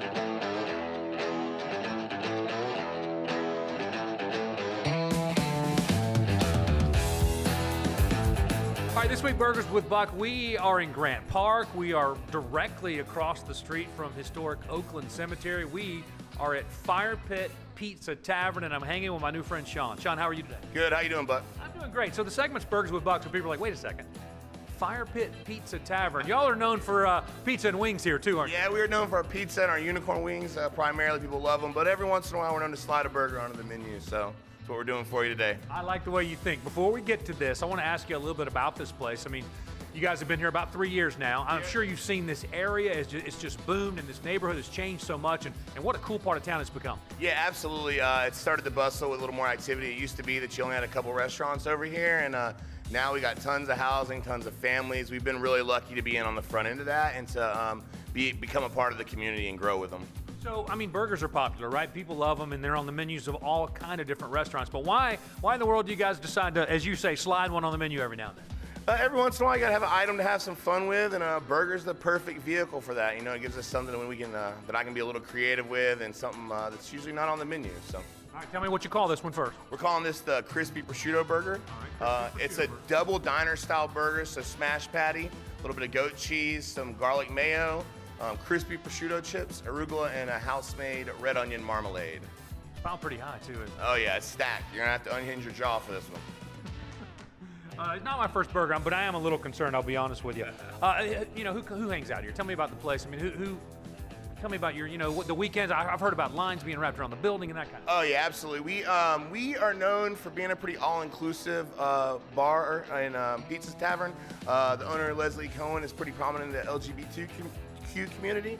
And so we try to be all-inclusive with everybody we can in and out. So, you know, daytime, you'll see families and business people in here. Nighttime, we'll have a little more of a club atmosphere almost, you know, so. Well, I'm going to try this today, and then I'm going to have to come back and try the pizza what's unicorn wings? What is it? Unicorn wings is what we're known for. It's our house seasoning. It's kind of a pantry seasoning. It has everything in it. A lot of people would say it tastes like a spicy Dorito, maybe, but it's kind of a blend of everything we have in house. All right, I'm ready to give this a try. The crispy prosciutto burger, right? Crispy prosciutto I'm going to hand you this here. Okay, can you handle that for me? All right, we're looking for the thumbs up. You know, all right. I want to be the 277 thumbs down. You know. No, nobody wants to be that. Yeah, no, I don't want to do that today. All right, Sean, I like your chance. Let's go. Kind of do. Here we go.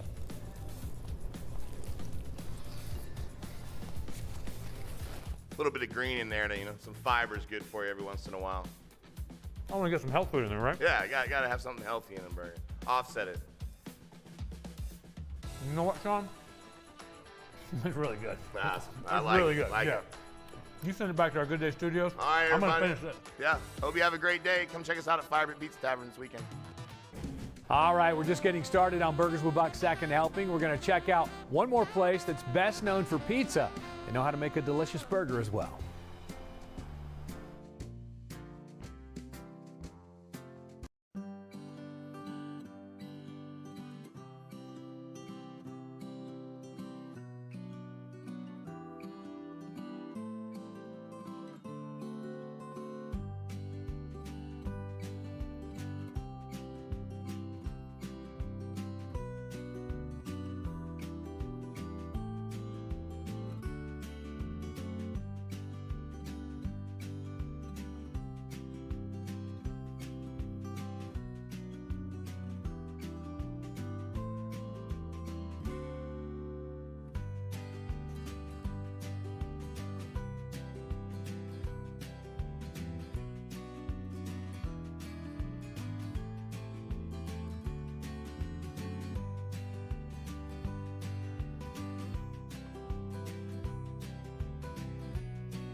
Since 1977, Athens Pizza in Decatur has been serving delicious Greek-style pizza, and if you haven't had it, you owe it to yourself to try their Athens special. But once again, if you're just not feeling pizza that day, don't be shy. Order the burger.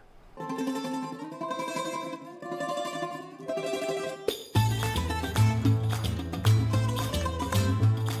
right, this week we are just down the road from our Fox 5 studios. Burgers with Buck is in Decatur, and we're at a place called Athens Pizza. Right. Burgers with Buck at Athens Pizza. I promise it's going to make sense in a second. I'm here with Sandy. How are you, man? Good, Buck. How are you? Doing great. All right, so full disclosure, I've known Sandy and his family a long time. Love your mom. Miss your mom so much. She's a legend, and I feel like she's still here. That's absolutely right. Her spirit just emanates throughout the place, and throughout Decatur, really, for that matter. For sure. All right, so I'm in here a lot, and I've eaten here a lot of times, and I've always had pizza. Never even looked or considered anything else on the menu. Athens special, that's you. Yeah, the Athens special. You know me well. Apparently you guys have a burger. Yes, we do. And it's called the burger. Is that Greek? No, that's not it would be in Greek. It'd be the burger. Okay. Yes, the burger. All right. Well, here it is right here. So tell us about how do you put one of these together? I can't wait to hear about So it. this is my mom's recipe, basically, and I kind of tweaked it a little bit. It's just ground beef, regular ground beef, nothing fancy.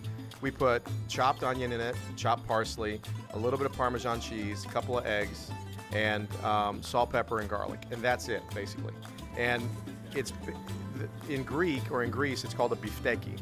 And we just decided to make it into a burger because it's very flavorful. It's got a lot of flavor in it.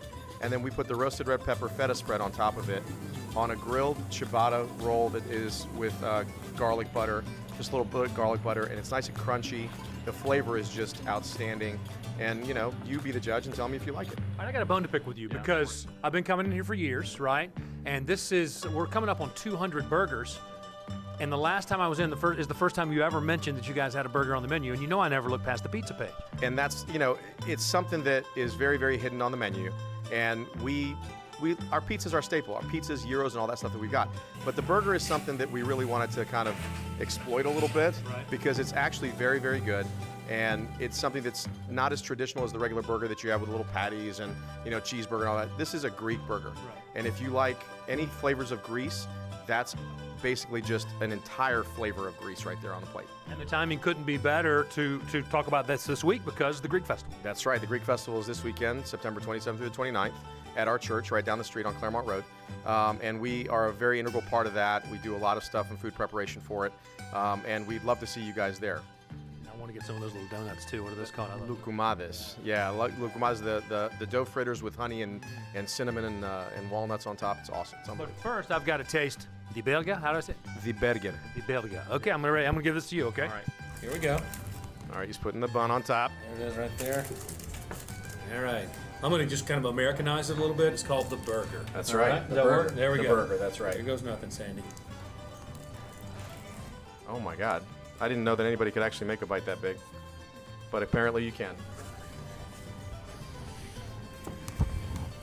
Okay. What do you call that spread again? It's the roasted red pepper feta spread. It's called chtipiti in Greek, but you can't do that. It's chtipiti with the burger. You know what I can do? What? I can do this right here. You can? Oh, we got a thumbs up. Yeah. All right. We got a thumbs up from Buck, and he's going to take another bite. And again, I cannot believe that someone can actually put their whole mouth around that burger. But Buck can do it. Awesome. Thank you very much. And come see us at the Atlanta Greek Festival and come try the burger at Athens Pizza. Because you know what? Once you go with that burger, you probably won't go with another. Our next stop is not a pizza place, but they describe themselves as a lively Latin kitchen. So perhaps not a spot where you would think of ordering a burger. But remember, if you do, it's a lively Latin kitchen. And as the name implies, the fire burger, it's got a little kick to it. It is that time of year again. Baseball season is back, and this is where Braves baseball with Buck meets burgers with Buck. And man, are there a lot of options. C. Elliot's, been there. Yard House, done that. The El Felix, even got the t-shirt. El Super Pond, huh? Let's check it out. Ole, ole, ole, ole, ole, ole, ole, ole. Feeling hot, hot, hot. All right, Burgers with Buck, we are excited about baseball season. We are back at the Battery at SunTrust Park. We're at a place we've never been before. This is Hector. Hector, good to see you. How are you, Buck? So Tanya Mendoza, who's our planning manager, she was kind of making fun of the way I pronounced the name of the restaurant. So I want to make sure we get this right. All right, Tanya, let's check with Tanya. Tanya. It's El Super Pan, not El Super Pan. All right, does that work? I think you got it, but I think you had it good also before. I did okay? You All did right. okay. Good to see you, man. I know you guys are excited about baseball coming back. We're very excited about the team and feeding everybody. Tell us a little bit about your place, El Super Pan. Super Pan, you know, it's a Spanish Caribbean bakery type restaurant. And in Puerto Rico, bakeries have even like more than that. You know, we serve entrees also at night, on the weekends, because we're here in Entertainment District. We have music Friday and Saturday night until 1 o'clock. You can come, salsa, merengue, do the reggaeton thing with Bad Bunny and all that stuff. A lot of fun. And we also do brunch. So it's a very food encompassing kind of restaurant. Were you trying to scare me when I came in and you were talking about the fire burger? And were you trying to scare me? Is that the deal? Well, I say it's going to be one of the hottest burgers you're going to have, but it's still delicious. You know? Still delicious. I say it's an all-American burger that we set up on fire. Okay. You know, so we have ground chuck, and we put in there habanero powder. Okay. You know, we make these just with the seeds and the bones of the habanero. Right. So it's like hot. And then we put a little ketchup with ghost ketchup, we call it. Ghost ketchup? Ghost So peppers. it's got ghost peppers in there. And just a little bit, but enough to give you a nice punch, you know? It should be cold. I'm even more nervous now than I was a minute ago. I would say it's 11. So if my mouth's just on fire, what is this? Yeah. What do we have here? That's guava juice. Guava And juice, is that going to cut it for me? Or? I think that it's going to help you. It's going to help me? I'm not sure about this guy. Listen, we're coming up on almost 200 burgers, and this may be as nervous as I've ever been to bite into one. Should I be? You got the chips in there also to help you out. Okay, all right. It's okay. It's going to be all right? I have one every other Friday, so. Every other Friday. All right, Hector, I'm ready to give it a try. Oh, let's see that. The Fire Burger. Fire Burger. From where? Say it again. Where were you? So Super Pan. On Fridays, both here at the Battery and at Polk City Market. We always do our burgers. There it is, the Fire Burger. Oof. Yummy. I'm gonna take a big old buck bite too. You ready? He went for it.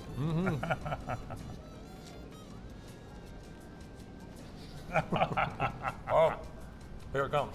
A little bit of a late heat. Here it comes. Who needs that, right? Yeah. Just a little bit of this. It's recommended. You know what? It's hot. Yeah. But I like it. You take it away. I'm gonna finish this thing. Awesome. So come here to Super Pan every Friday, Fire Burger Friday. Well, 4 down, 2 to go on this week's second helping. And next up, we're heading back to the city to check out a couple of watering holes with legit burgers.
As the name implies, Neighbors Pub in Virginia Highland. It's a classic neighborhood pub. It's been around for almost 40 years. They've got a huge patio, great for watching local sports or just hanging out with friends, and of course, enjoying a delicious burger.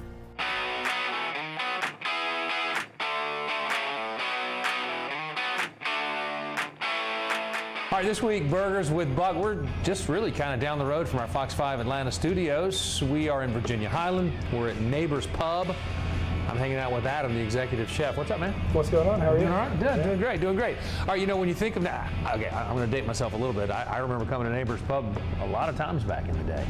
Place has been here a long time. Give us a little bit of the history. A little bit of history. We opened in 1985. Okay. Doug Landau's our owner.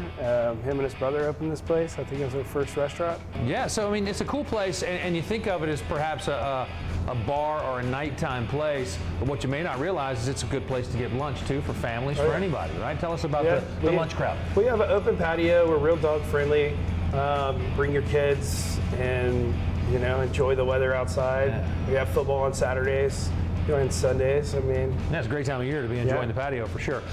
You guys don't really have what you would call a signature burger that you're known for, the Neighbors Burger. It's kind of a build your own philosophy, right? So tell us a little bit about your burger and what goes into putting one of these together. Well, we start with the double ground Angus beef. Wait. Don't you grind it every day yourself? Yes. Tell us about that. We grind it every day, fresh every day.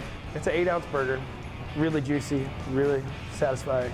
What do we put on this one? Tell me about the one. I got classic cheddar bacon.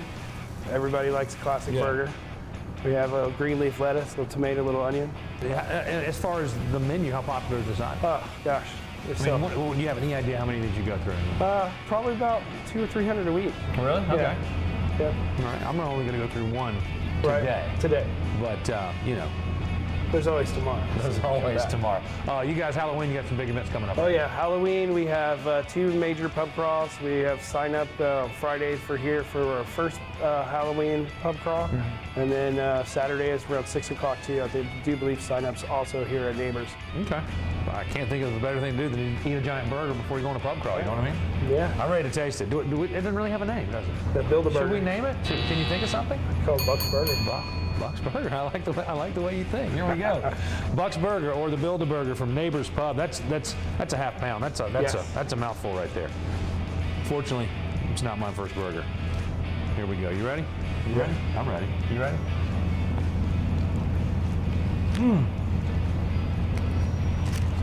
Come see us Friday at Neighbors Pub.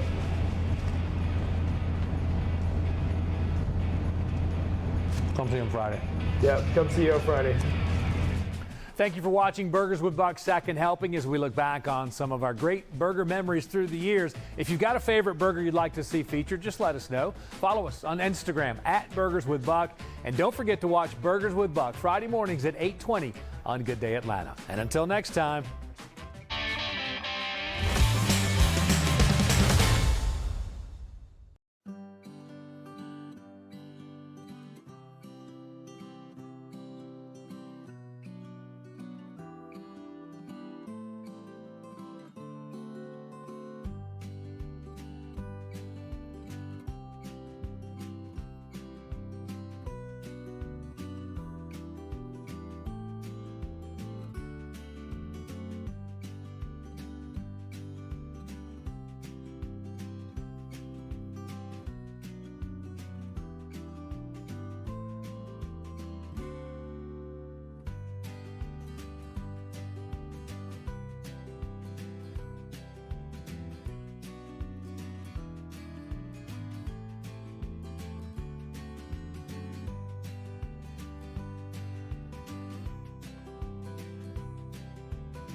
Welcome to News Now. I'm Ariel Onstadt. Thank you so much for streaming with us on your Sunday morning. One of the big stories we're tracking for your Sunday is driverless cars, ride-shared to be specific, coming to Atlanta this summer. And we want to get out to our Tyler Fingert, who is in Midtown. Tyler, you've been tracking the latest for us on this. What are you learning? Yeah, hey, Ariel, good morning to you. Can we just talk about how beautiful it is outside before we talk about gorgeous. that story? Had to come out to the Piedmont Park area because this is just the perfect place. So many people are out and about here, you know, taking in this beautiful day. The weather perfect, still a little jacket for now. But let's talk about the story of what Lyft told me overnight. They confirmed that there are going to be riderless cars or self-driving cars here in Atlanta. Let me tell you, I can tell you right now that this vehicle right here, this Toyota, and we just continue up this line, all of these are not self-driving cars, but soon they might be, especially if Lyft gets their way.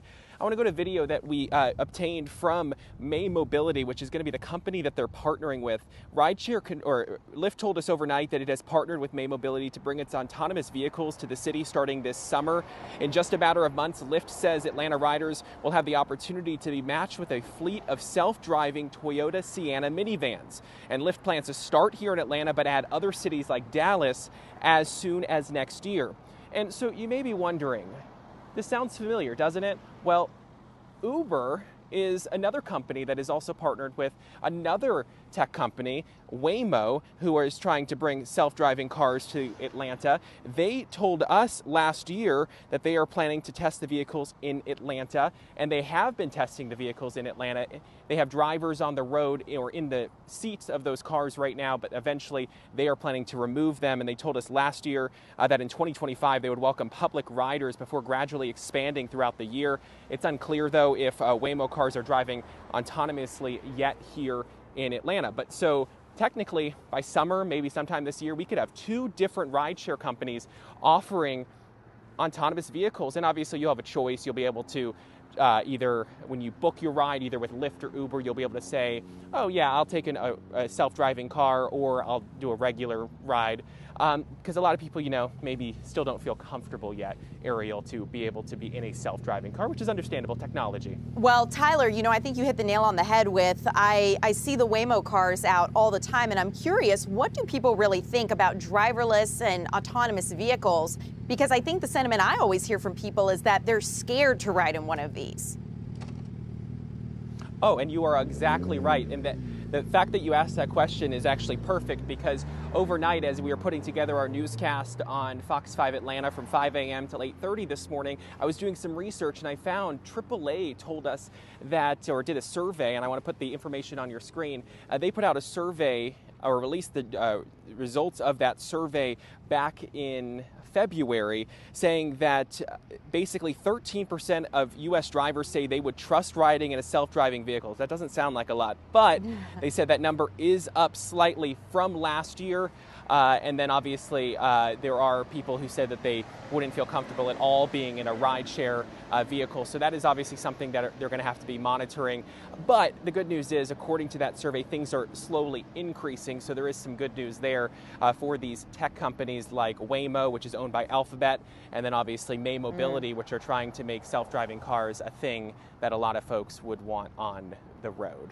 Or at least they're trying to make it so that people would want it on the road and try to, you know, want to be inside those vehicles. Building that confidence. Tyler, thank you so much for giving us that update. I guess we'll be staying tuned for more updates from you throughout the summer, and of course throughout our morning here on News Now. So thank you so much. I do want to give you guys a heads up that if you are streaming with us here in the Fox Local app, and of course maybe a fast channel, you can also watch our YouTube stream and interact and ask comments there. We'll be taking those live here on our News Now stream, where we'll be talking about some of the questions you may have. You can ask Alex some weather questions. We can talk about the news. We'll get to that in just a little bit. But for now, another big story we have been tracking throughout your Sunday morning is a shooting that happened in Gwinnett County. This actually happened at an event venue in Buford. We want to bring in our Alexa Liaco. And Alexa, good morning. What are you learning?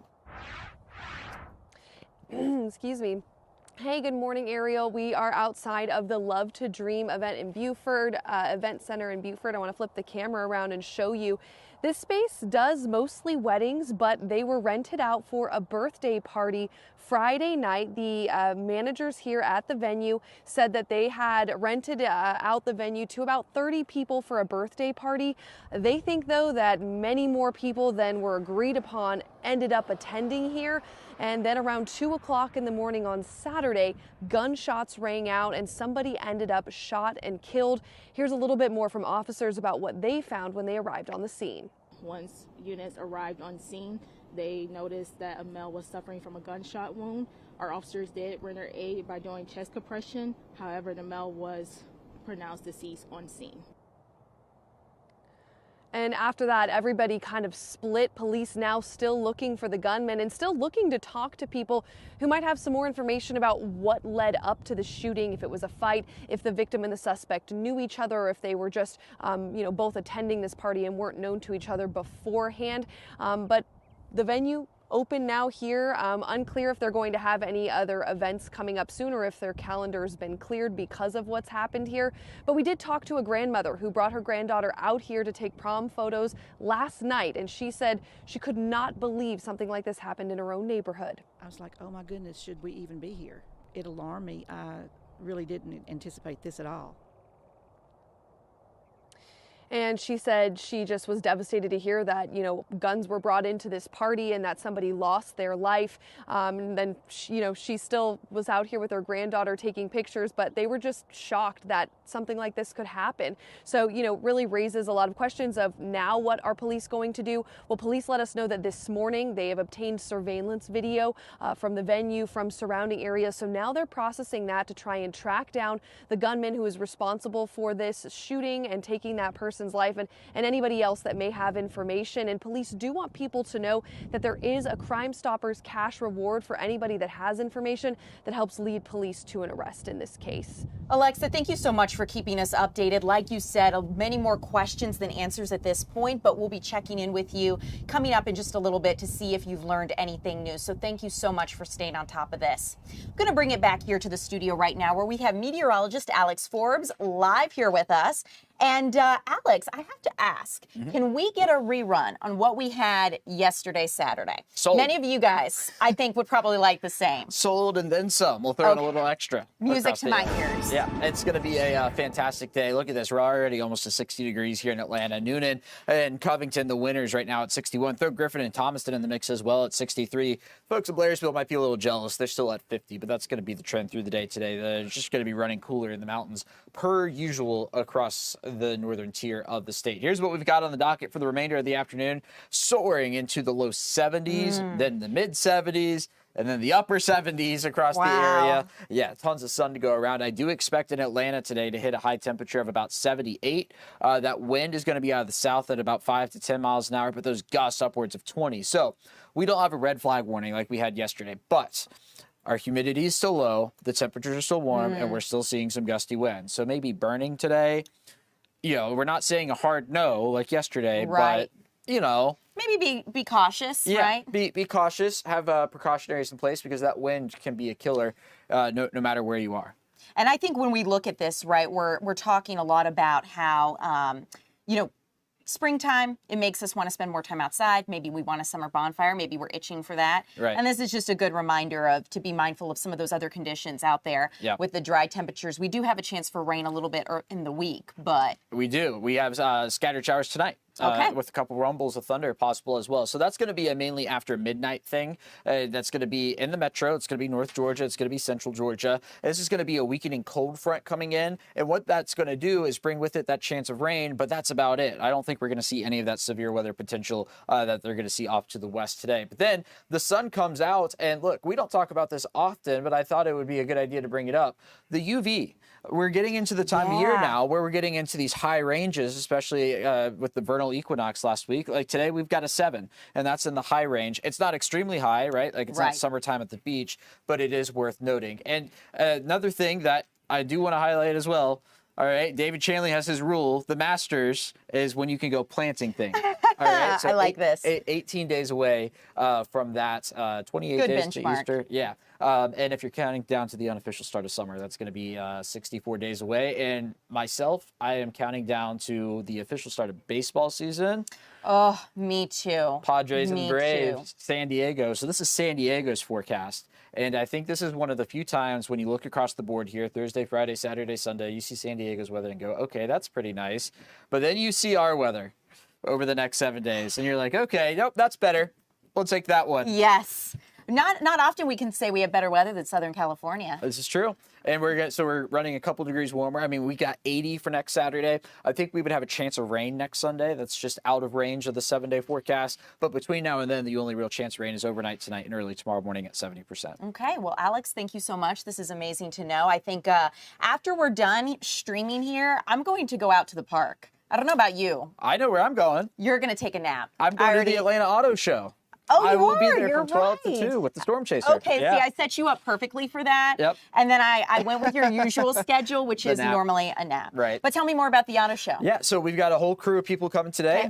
Georgia World Congress Center, Building C. Perfect. I'll be there from 12 to 2. I know Joanne's coming at some point today. I Love believe it. Deidre's going to be there, Denise Dillon, Rob D'Arienzo. We got a Got the whole crew coming. What Yeah. a party. I got to go out now. Yep. Alex, thank you so much. I do want to let you guys know about more of where you can hear us, right? You enjoy us every weekend for News Now and Fox 5 throughout the week here on Fox Local. But now you can also enjoy us with the Fox 5 Radio 1 network. Tune your HD radio to 107.9 HD2 on the FM. You'll hear all of our live local news, weather, plus Portia and the rest of our live streaming content. So it could be a great way to check us out. Yep. We're going to go ahead and take a short break, and we'll have more news for you after this. Eli Jordan is out getting his blood drawn. He's given back. So we're going to check in with him and see.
Welcome back. We want to give you an update on some things we're tracking throughout your Sunday morning. One of the big things for your Sunday is a way you can give back, a liquid life force called blood. And we know some of you may be squeamish, but here to make the process a little easier and kind of, what can I say?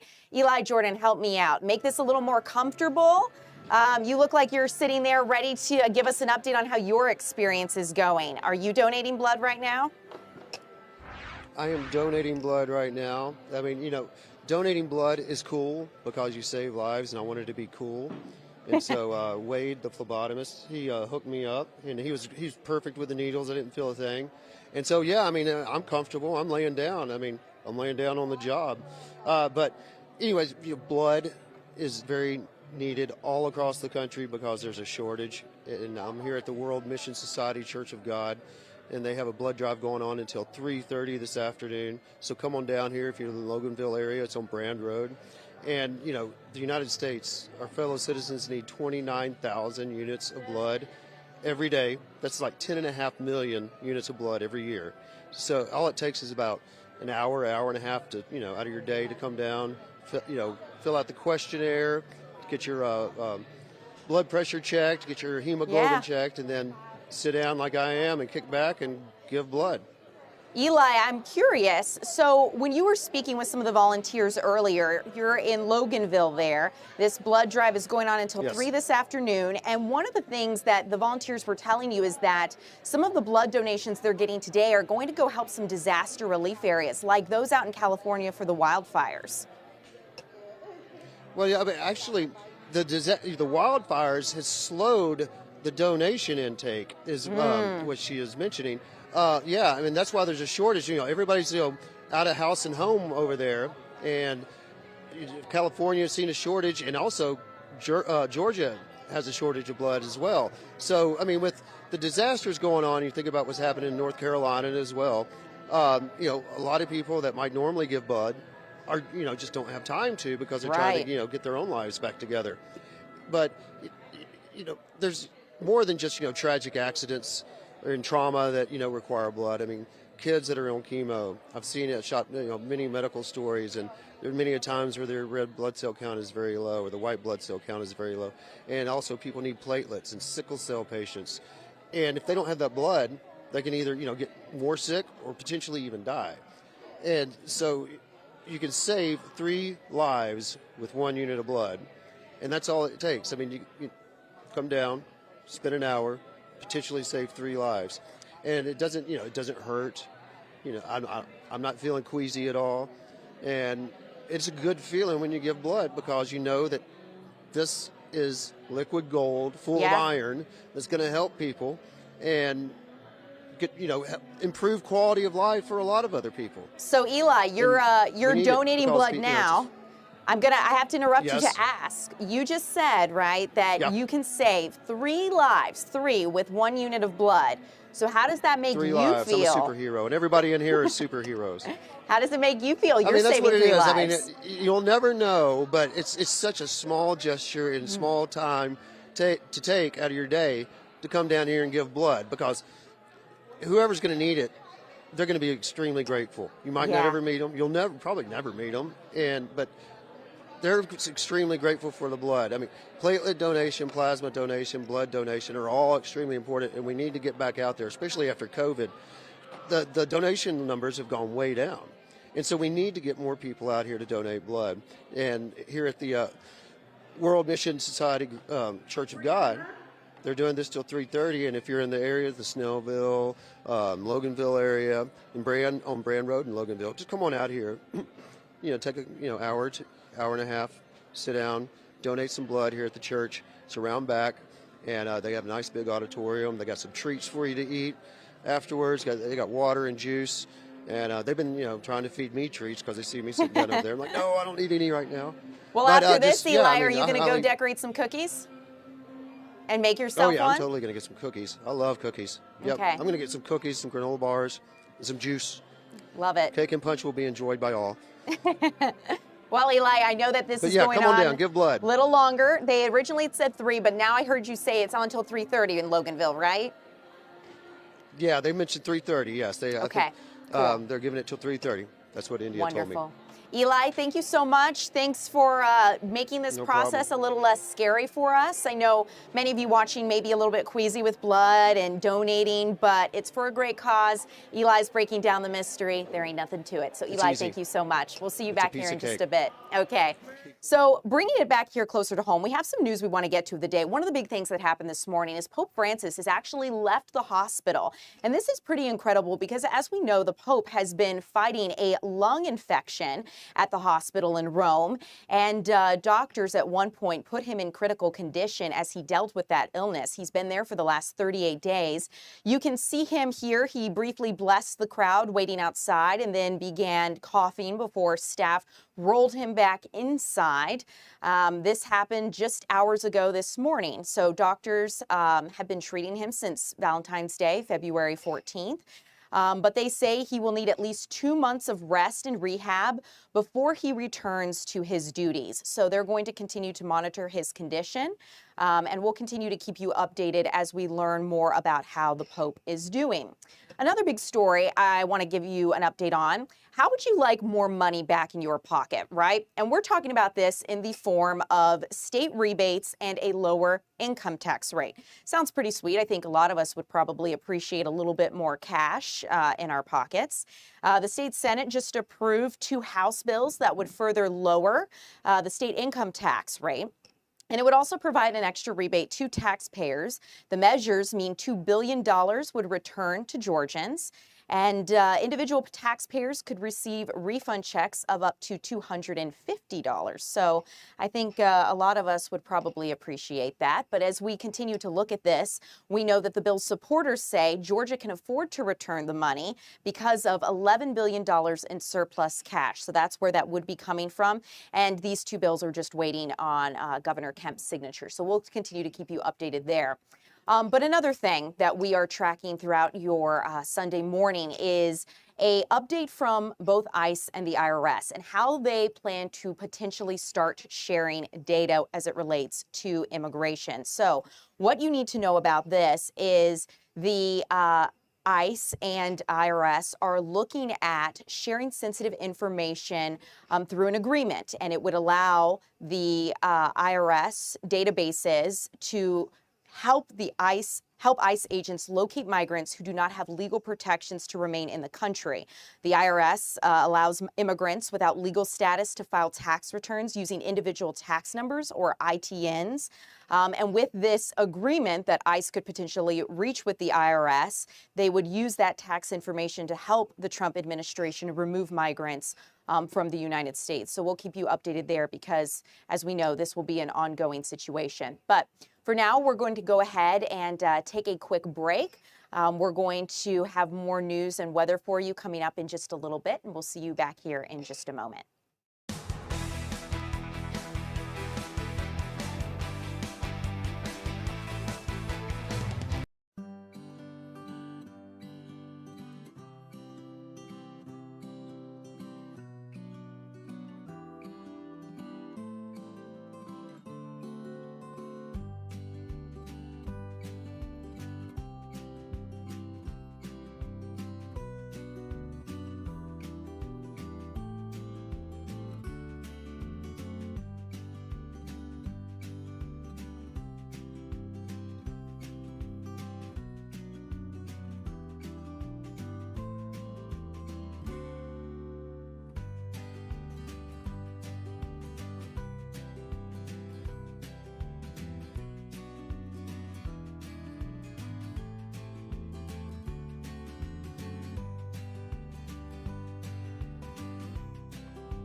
Well, welcome back to News Now. We want to give you a beautiful look at the King and Queen buildings in Sandy Springs.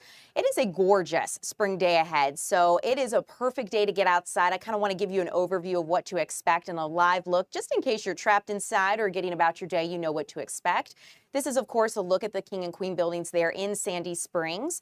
We're looking at high temperatures of 78 degrees today, which is just chef's kiss. If you experienced the weather yesterday, you know how beautiful it was. So I want to also give you a live look out through Midtown in Atlanta. You can see a beautiful overhead shot, clear skies, very few clouds in the sky. This is just a gorgeous way to start your day here in North Georgia.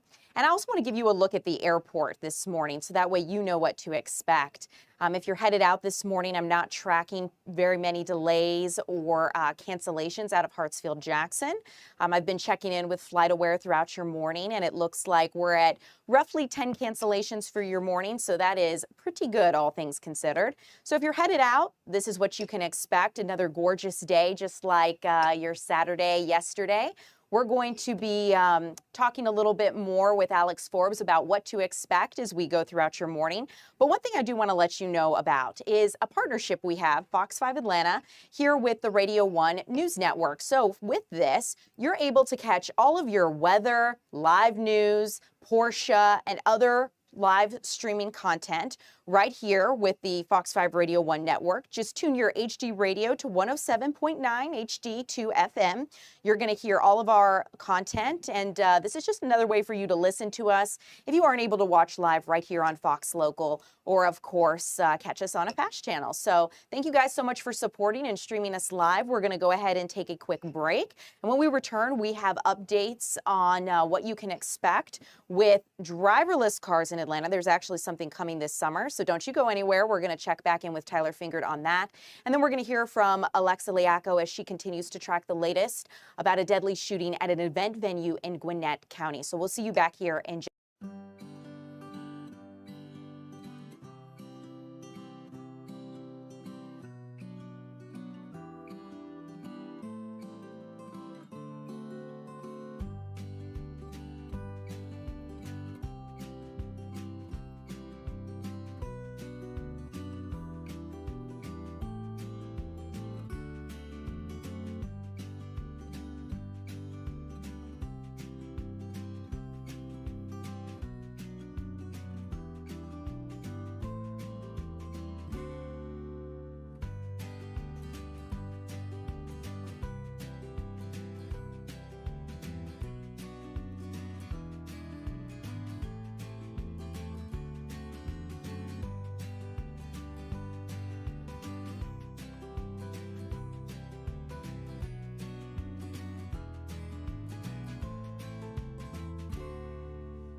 Welcome to News Now. I'm Ariel Onstadt. Thank you so much for streaming with us on your Sunday morning. One of the biggest stories we've been tracking, if you've been following and keeping up with us, you know police are searching for someone who killed another person overnight in Gwinnett County. And this all happened at an event venue. And Alexa, you've been following this story throughout our morning, and you've learned this is happening at a birthday party. Yeah, tragedy struck at a birthday party. Really, really sad. It's a huge event venue. I want to flip the camera around here and show you.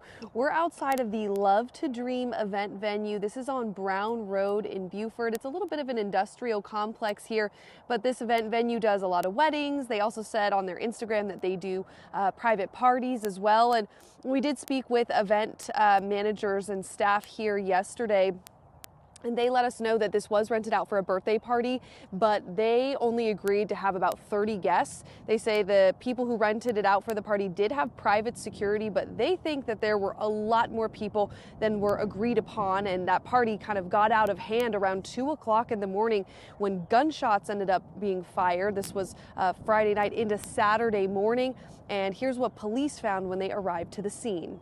Once units arrived on scene, they noticed that a male was suffering from a gunshot wound. Our officers did render aid by doing chest compression. However, the male was pronounced deceased on scene. And police now are combing through surveillance video. They said the gunman took off, and they're looking for people who have any information. So they're asking people to please, help police out and get involved and help them piece together what exactly led up to this shooting. At this point, they have not released the identity of the man who was shot and killed. They want to make sure his family is up to speed on all the events that have transpired. And this event venue still standing here today. We're not sure, though, if they've closed it or have weddings coming up that have been impacted. We're still trying to get some more information from them on that. But we do know, we did speak to a grandma who brought her granddaughter out here for prom pictures last night. She said she had no idea that there was a murder at this very place hours before. Here's what she had to say. I was like, oh my goodness, should we even be here? It alarmed me. I really didn't anticipate this at all. And Ariel, she said that, she couldn't believe something like this happened in her neighborhood. She was really shocked and saddened to hear it. And police are really encouraging people to call in, help them out if they have any information. If anybody was at that party and saw something and wants to tell police, there's a Crime Stoppers cash reward for any information leading to an arrest. Alexa, thank you so much for giving us the information, the big picture. And I want to touch on something you mentioned, right? The grandmother was talking about how she was shocked that this happened. And I think sometimes when violence happens in our communities, we can start to think that maybe there's a trend or this is alarming on a larger scale. But have Gwinnett police told you anything about crime data and whether or not this is the norm for Gwinnett? Yeah, it is interesting because, when you have something like that that's so shocking and so awful happen right in your, seemingly backyard, it feels like crime is closing in on your neighborhood and community. So we dug a little deeper here. We reached out and got some information from Gwinnett Police Department. They actually released a report earlier this year that talked about the success they've had in solving crime, specifically murders here in Gwinnett County. They said that out of all the homicides last year, they were able to solve 100% of them. So justice being brought in 100% of those cases, and that homicides were actually down 25% in 2024 than they were in 2023. In 2023, there were 40 homicides across Gwinnett County. Last year, 32. This year is on pace to be even less. And what I thought was so interesting was that police are really leaning on technology and also really investing in better training for their detectives and for their officers to use technology and to also, have different kinds of training as far as processing crime scenes. And they said that's really helped them have better solving rates for homicides in this area. Makes sense, Alexa. And, it sounds like police are also trying to partner with people, right? Say, hey, if you have technology that you're willing to share with us, that could help us solve some crimes, too. Yeah, they have this program, and you can opt in if you've got a front door camera or any cameras on your house. You can offer police the opportunity to access your outdoor cameras, so they're not getting inside people's homes, but you can offer and opt into this program, and that gives police the ability to access your cameras and kind of put together a blueprint if there is a crime in your neighborhood. And that way they don't have to try and go and ask people's permission and wait days and days and days. It helps them solve crimes so so much more quickly to be able to, get that surveillance video instantaneously and kind of build a track for where somebody might have run off to. In this case, they're looking for this gunman who is still out there in the community right now. So they're asking, especially for that surveillance video, they have some from the venue and from surrounding businesses in this area. But anybody else who was, had cell phone video, anything like that, they really would like the public's cooperation, because they said that was a big thing in their report, that cooperation from the community and help from neighbors was really what did it in terms of getting crimes solved and solved quickly. Alexa, thank you so much. Thank you for being with us throughout the morning. We'll continue to stay on top of this story. So I want to get you guys, I have a question, right? So throughout the morning, we have been live on our YouTube. You can put your questions there for Alex on weather, for any one of our live journalists on their stories, and we'll be talking about them. But I have a question for you guys. Would you ride in a driverless rideshare? So, right, a driverless rideshare like Uber or Lyft. You may have an opportunity sooner than you think. We want to bring in our Tyler Fingert, who is live in Midtown. Tyler, you've learned some new details about driverless rideshares here in Atlanta. What are you finding out? Yeah, Ariel, good morning to you. Overnight, I was able to confirm with Lyft that they are planning to bring robo-taxis to Atlanta starting this summer. Let's go to video. I want to show you what these taxis and what these ride shares are going to look like, because they're basically Toyota minivans. And so the rideshare company confirmed to me that it has partnered with May Mobility to bring its autonomous vehicles to the city starting this summer. And in just a matter of months, Lyft says Atlanta riders will have the opportunity to be matched with a fleet of self-driving Toyota Sienna minivans. Lyft plans to start here in Atlanta, but add other cities like Dallas as soon as next year. And this won't be the first city to have a fleet of driverless vehicles on the road. Several other cities in the U.S. already have autonomous vehicles driving around.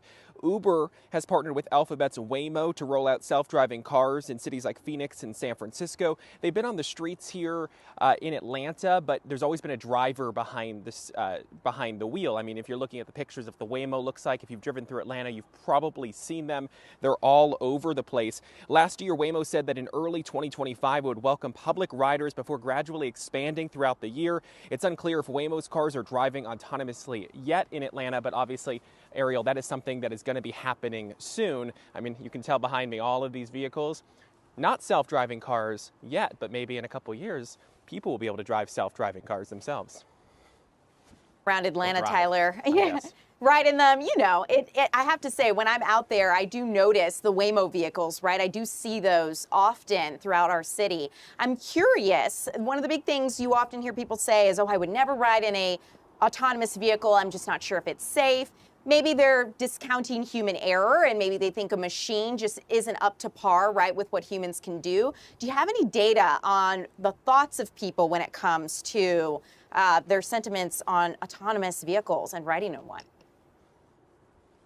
Yeah, so when I came into work this morning, we were on the air from 5 a.m. till 8:30 on Fox 5 Atlanta. I was doing some research and I was able to find a AAA survey that they released back in February, so just about a month ago. We're going to put some of the details that they released on their screen right now. According to AAA, a survey released last month, as I mentioned, 13% of U.S. drivers say they would trust riding in self-driving vehicles. It doesn't sound like much, right? But that number is slightly up from last year. And despite that slight increase, AAA says 6 in 10 U.S. drivers say they are still afraid to ride in a self-driving car. And so we wanted to know. So what I did was, what we aired on our newscast at 8:30 or 8 a.m., I posted on our Facebook page, and we got some people sounding off because I wanted to know what you think at home. And so one person, Dano, said he loves the idea, but in Atlanta traffic with what he said idiots all around, I think I'll wait a couple of years. A lot of other people said, no, I would not buy one. Pam said, you're trusting a machine to have total control of you. Mimi said, that is a huge expletive word to the no for me. I think a lot of people might feel similarly. It's one of those things, it's the unknown, but as many companies say, they test it. Just up the street, actually behind me, there was a Tesla. They have their autopilot feature. So a lot of different companies are doing this. A lot of them say it's safe.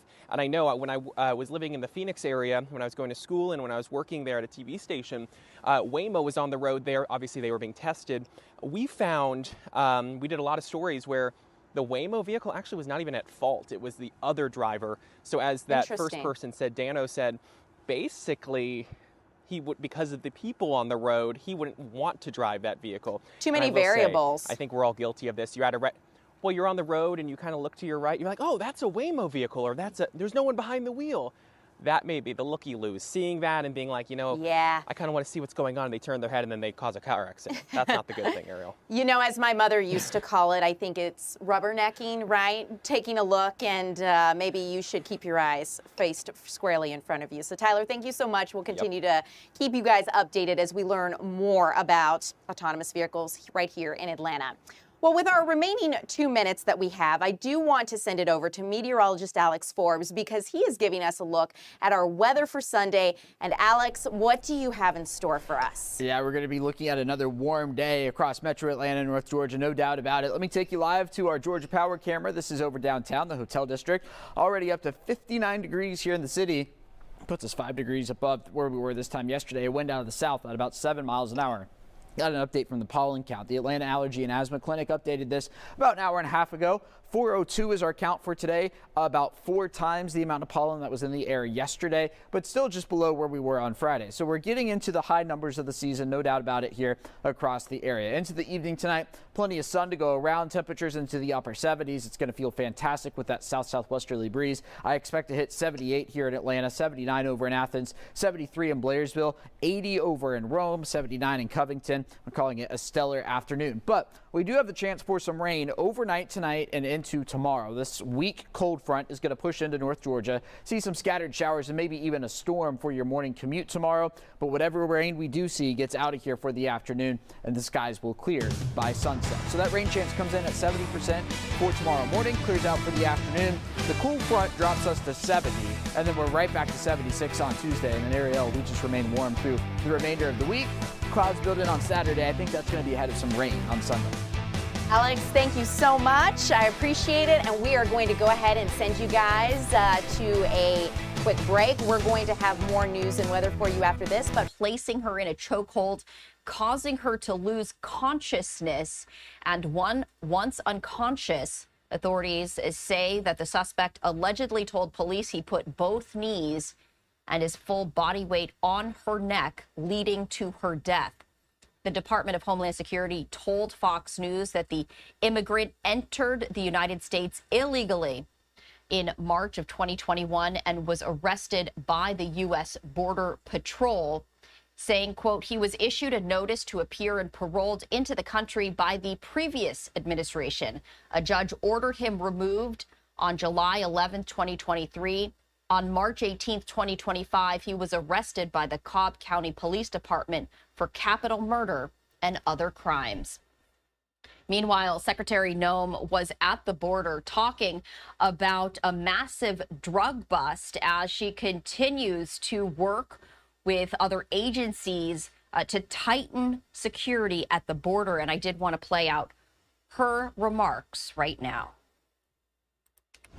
Well, good morning, and thank you all for being here. In the first 100 days of President Trump's administration, he's already delivered on his campaign promises of making America safe again and helping the American people to be more secure as well.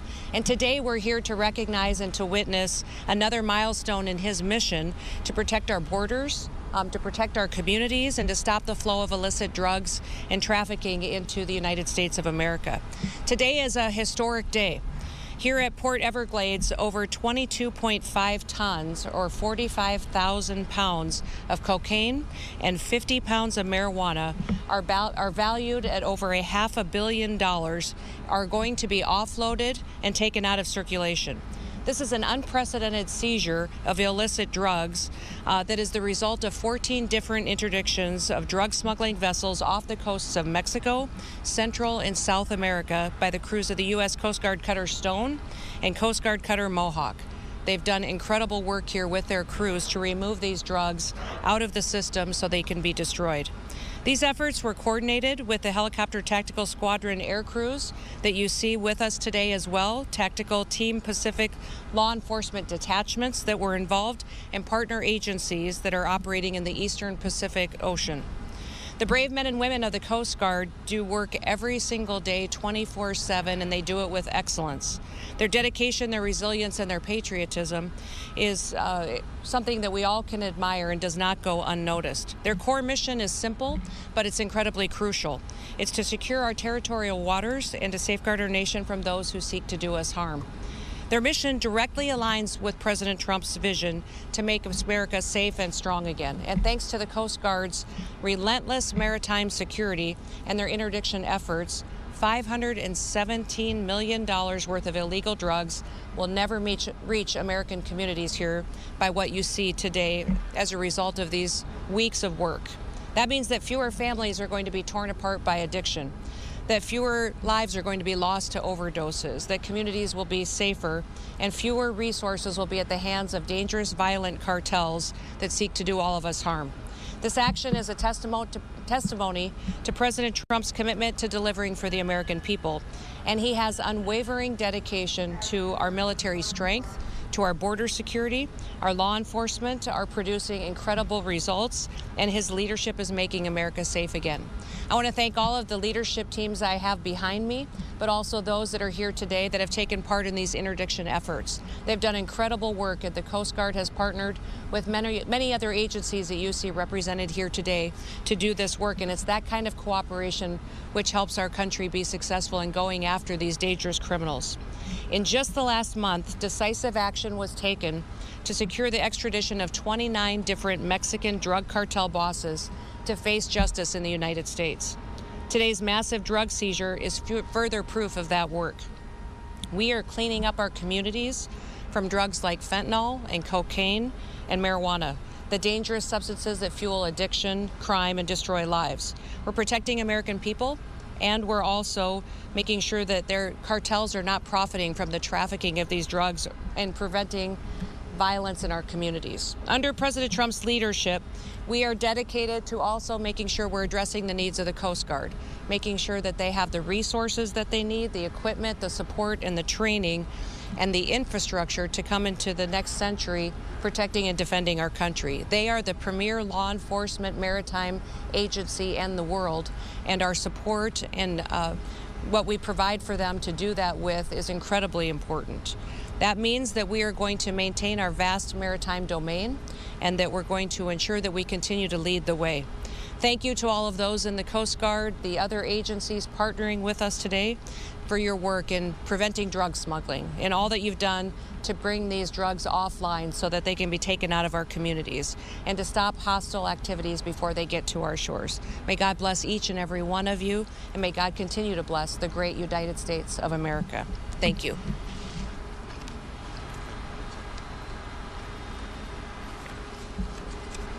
Good morning. Around us right now is over $500 million worth of cocaine that, had we not stopped it, would have been headed for our communities.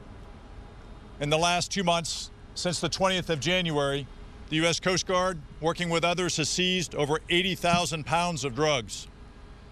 Now, while this cutter and crew are headed home after a long patrol to their families, the rest of the Coast Guard remains deployed, conducting operations and on mission. America's Coast Guard controls, secures, and defends our U.S. border and maritime approaches. We're part of the Department of Homeland Security team that protects our nation, and at the same time, at all times, we're a military service and part of the joint force that defends it. We start at the southern border of the United States, where the President has declared a national emergency, and extend our operations to the entire U.S. border and approaches, including far at sea, to interdict those threats before they reach our shores.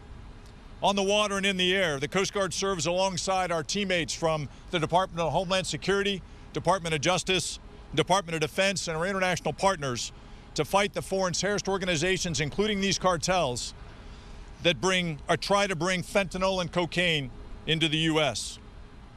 Under the President's orders and our Secretary's direction, we are ensuring 100% operational control of the border. Our message to these cartels is this: we own the sea, not you. We will find you out there, and we will take you down before you reach our border. That's what the Cutter Stone has done and their crew, and we are proud of their accomplishments and proud to serve with them. Thank you, and Semper Paratus.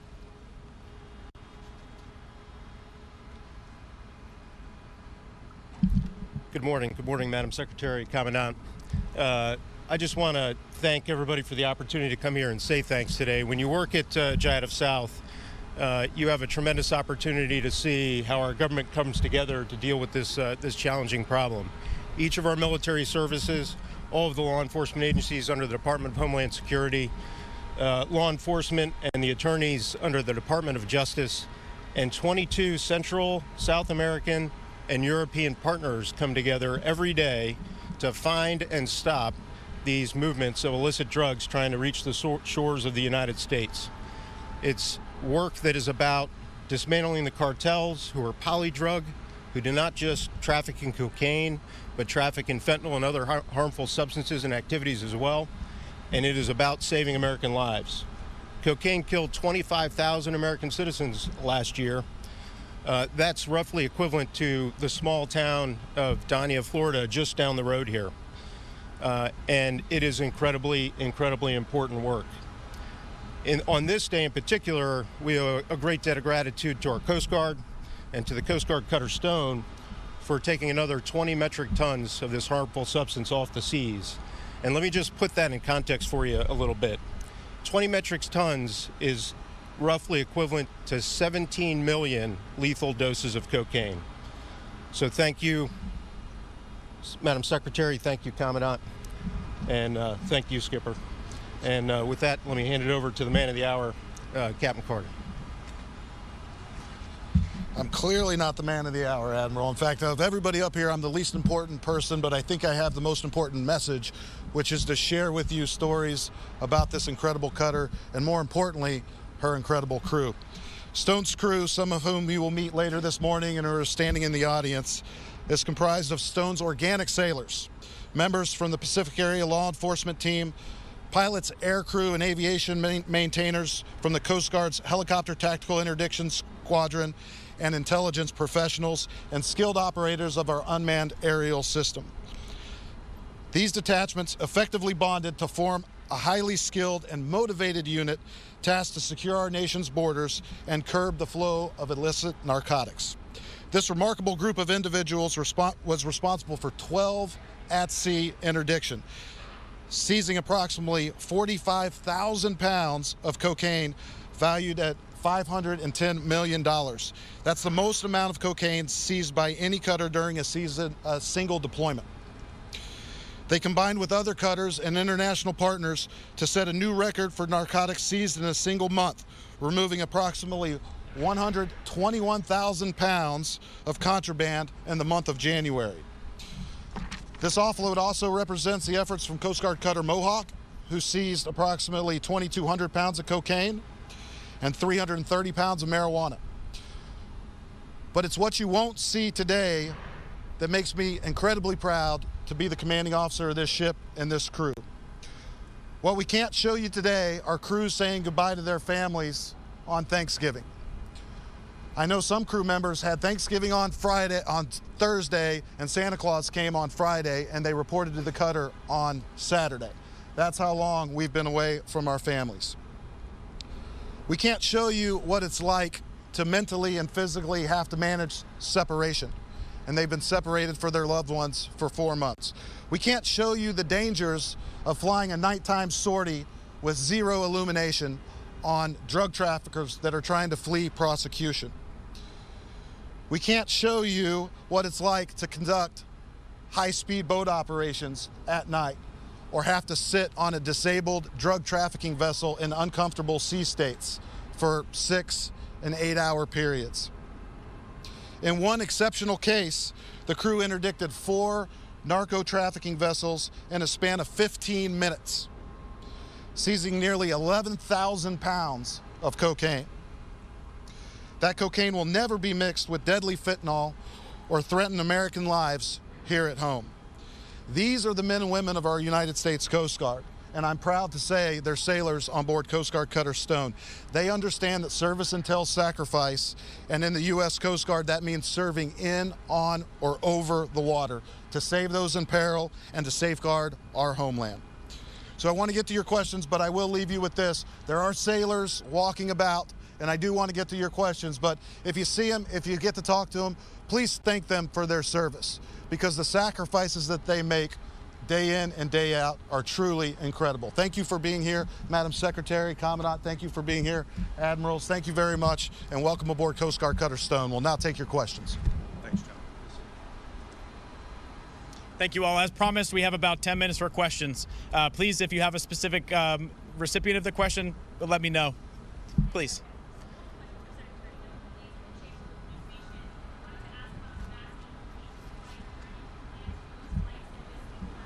We're going to keep this press conference on topic, focusing on the Coast Guard and all of their works to what they've done to bring this drugs offline and to focus on their interdiction efforts today.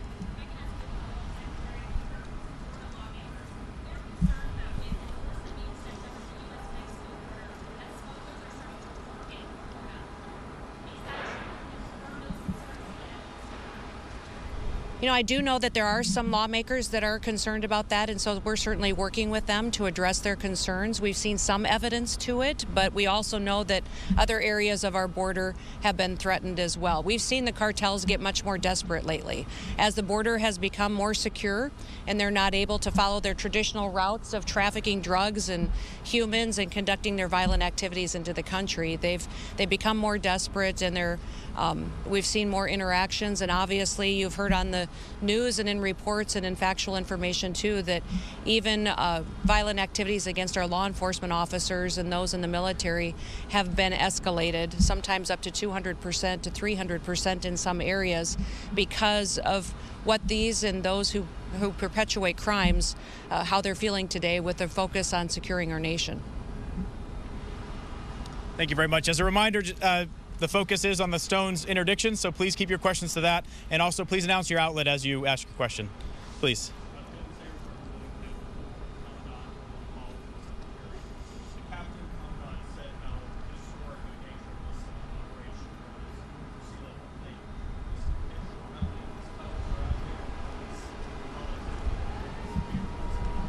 Great, thank you for the question. So the Stone is one of the Coast Guard cutters and aircraft that are continually deployed not only along the U.S. border, but in the maritime approaches on the high seas approaching it to interdict threats. I can't be specific about how many cutters are on patrol where, because that's certainly something the cartels would want to know. But we are part of a broad U.S. government effort that joins with the rest of Department of Homeland Security, Department of Justice, and others to present those forces necessary to present 100% operational control of the border. And that happens certainly on the southern border, not just the southwest land border, but the maritime border there and this southeast border that approaches Florida. We are just as on guard here as anywhere else along that southern border. Thank you.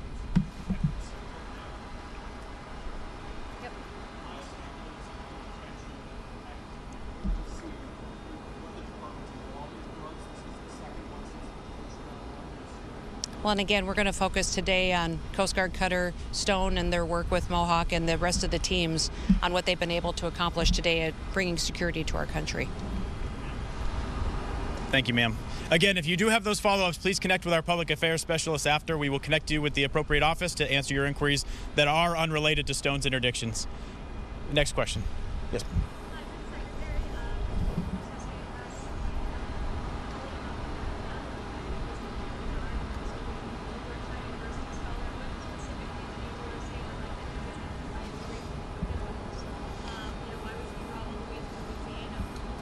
Respectfully, again, I ask that the questions are kept to the Coast Guard Cutter Stone and the Coast Guard Cutter Mohawk's interdictions. There is definitely an opportunity at a later time, not the focus of this press conference, to have other questions. And we're happy to take those and refer them to the appropriate authority. Any other questions about the interdiction or our nearly $500 million drug offload today?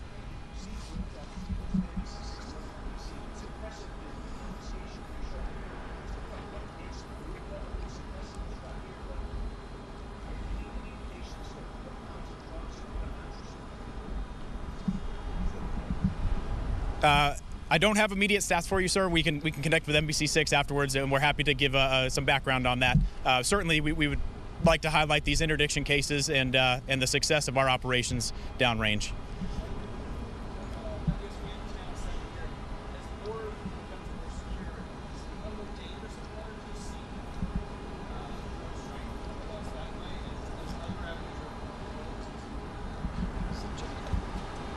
Thank you for the question.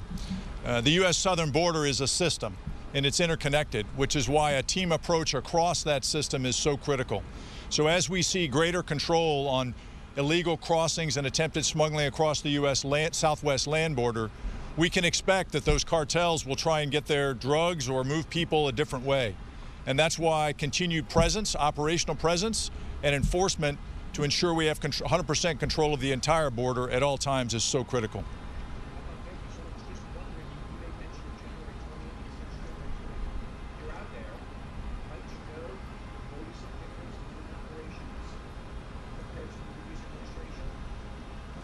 I would just say that the cartels that we are focused on combating and addressing, many of which have been designated by the president as foreign terrorist organizations, they are dynamic.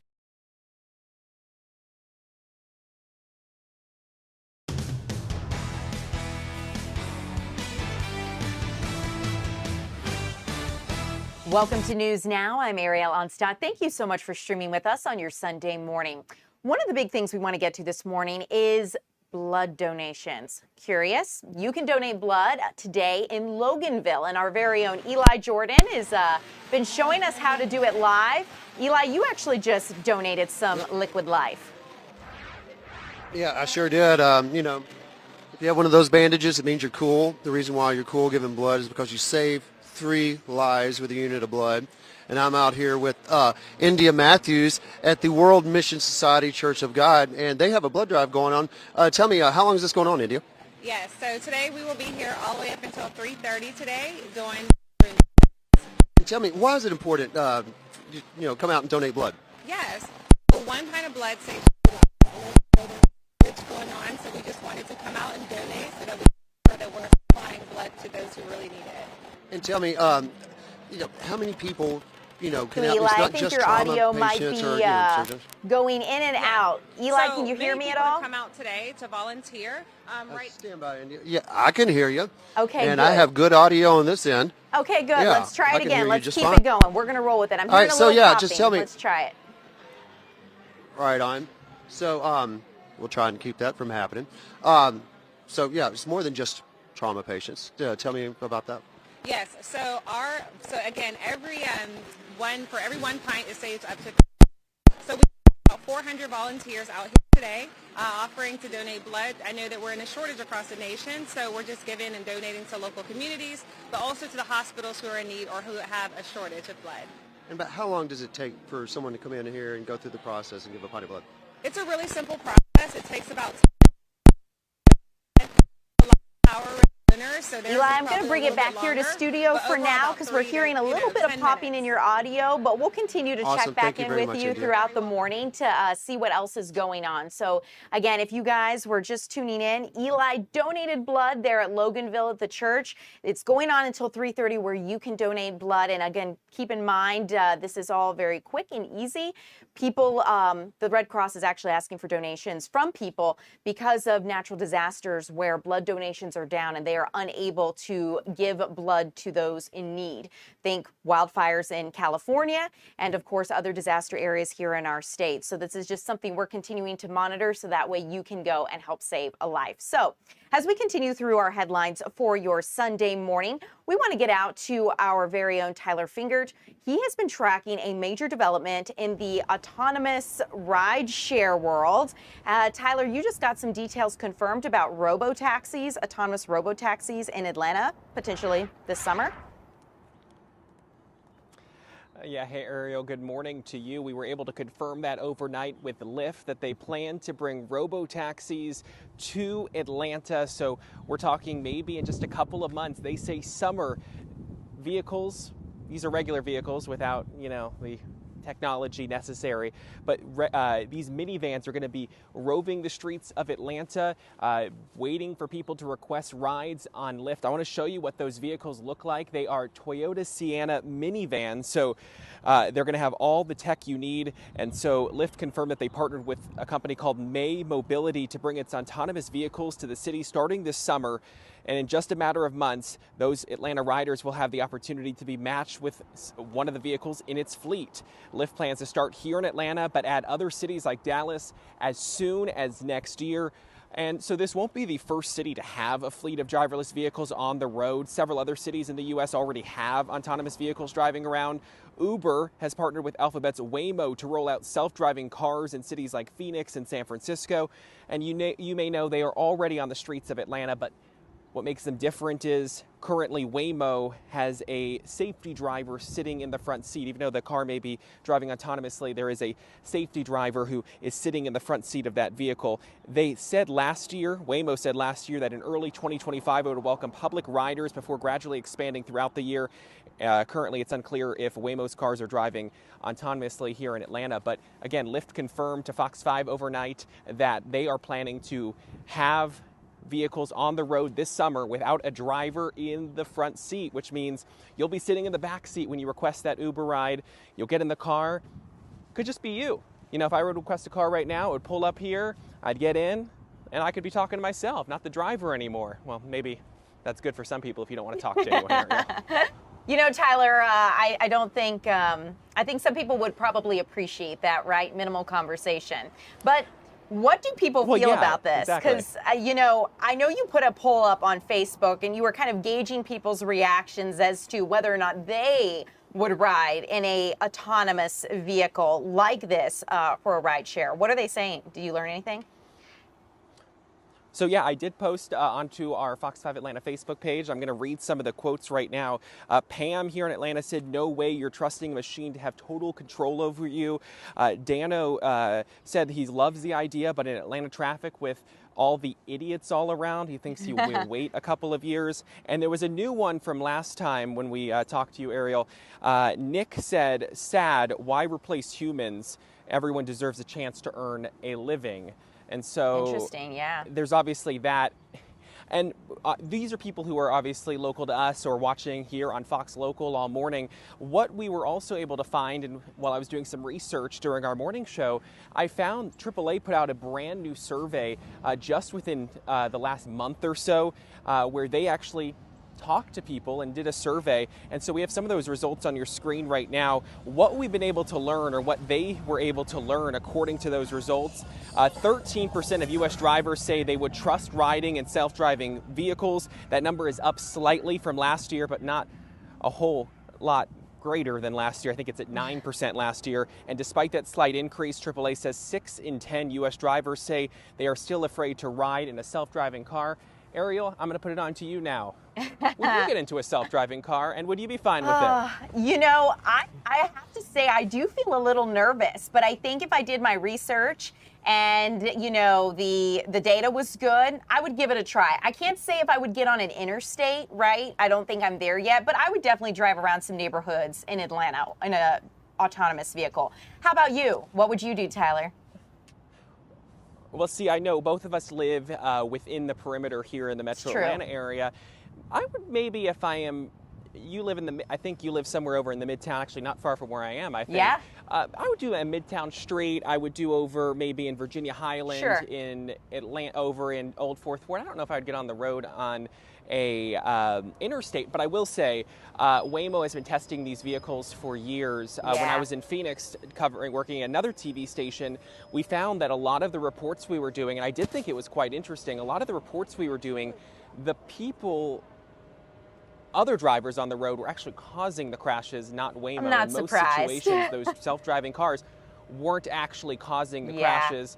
For instance, someone trying to go around someone and ends up slamming into a car. I mean, unfortunately, you know that there are bad drivers everywhere. There obviously can be issues with tech. So there can be issues with technology. For sure. So it'll be a wait and see. But I'm assuming every company is trying very hard to get these self-driving cars on the road and also in your hands. We were at the auto show yesterday here on Fox Local, and we were able to see a lot of vehicles out there. None of them are self-driving, but who knows, maybe in 10 years at the Atlanta International Auto Show, we're going to see some self-driving cars for sale. Yeah, I guess all we can do is wait and see, you know, and one step closer, I think, to trying to eliminate human error, I guess they could say, but we'll see where we end up. Tyler, thank you so much for giving us all of that reporting and, of course, sharing your thoughts with us here on Fox Local as we continue to stream throughout your Sunday morning.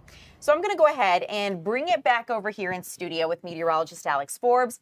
Alex, break it down for us. What are we looking at weather-wise? I changed for a reason. You Actually, did. 2 reasons. You did. 2 reasons. I'm headed out to the auto show here in a few minutes. Okay, love it. But also, it's going to be warm outside today and warmer than yesterday. Maybe I need to take my jacket off. It's getting to that time of year. Now, it's not summertime, right? But it is warming up. Here's your hour-by-hour forecast now. We're at 62 now, and we're going to get to 76 by about 3 p.m., and I'm looking for a high temperature today, likely right around 78 here in the metro area. There you go. The wind is going to be gusting upwards of 20 miles an hour. Some spots as cool as 67 up in the mountains. Some spots as warm as about 75. Right now, you can see we're, again, almost 70 in Covington and in Eatonton, 68 in Griffin, 68 in Thomaston. This is the satellite and radar. Notice there is no clouds and no rain across metro Atlanta, so that's pretty nice. The rain is up to the north right now, and that's going to set the stage for some scattered showers overnight tonight. A couple of rumbles of thunder are going to be possible as well. That wind is also going to continue, but look, I wouldn't exactly call this a meaningful rainfall. It's going to be less than a ½ inch everywhere. Most spots less than 1/4 of an inch. So it's more of a Monday morning annoyance rather than something that's helpful to us type of thing here in the metro area. So counting down the days to things. Unofficial start to summer, 64 days away. It's coming quick. And these temperatures, they're responding accordingly. Our average high is 68. We're going to be above that each and every day. Warmest day is going to be next Saturday at 80, and that's going to come with some more cloud cover on Saturday. Between now and then, speed bump tomorrow morning, step on the gas into the week ahead. You know, I think I've made this remark before, and maybe some of you watching can relate, but I just feel the older I get, the quicker time goes. Yep. You know? Yep. And I just can't believe we're already thinking about April now. So I am ready, though, for warmer weather, and I hope you make the most of it. Alex, it looks like you're about to. Hope you guys can get out and enjoy some sunshine. We're going to go ahead and take a quick look outside as we wait for Live Now on Fox to begin. Thanks so much for sharing. 40 Eastern, 8:40 Pacific. We're going to step away for our third 2-minute break of the hour, continuing our coverage after that.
Welcome back to Live Now from Fox. I'm Stephanie Quinu. I did want to share this live look with you as we have a new look out of San Francisco, California. You can see the microphone right there.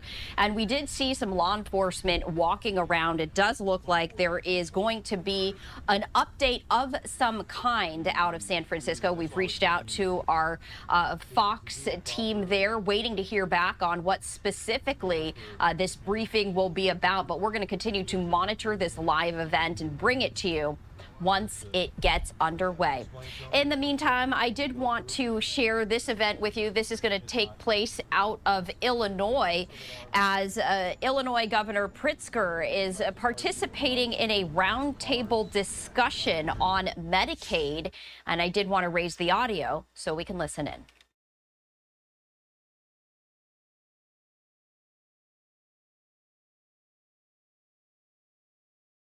Pays for skilled professionals to assist them in their homes with self-care, meal preparation, medication administration, transportation, and support when they work, volunteer, and get involved in their communities.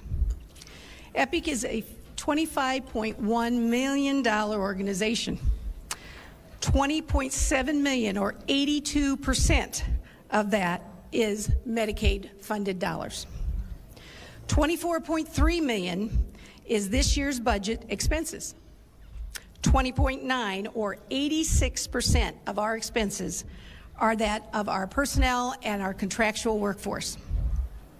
It would be catastrophic if this funding for these vital services were cut. So again, thank you, Governor. And it is my pleasure to introduce Governor J.B. Pritzker.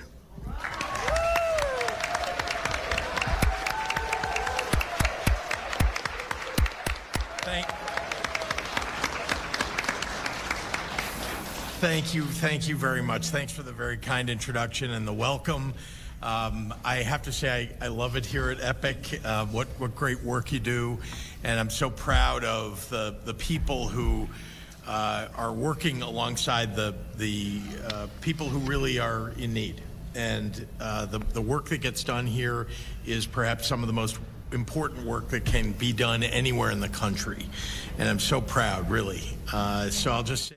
All right, so that was Illinois Governor Pritzker talking about Medicaid and potential cuts. But as we alerted you, I did want to now pivot to a live event happening out of San Francisco, where you can see a briefing is underway. Let's listen in. Prior to putting the child in and also having the child in the seat, we oftentimes see at least one or two instances where improvement can be made.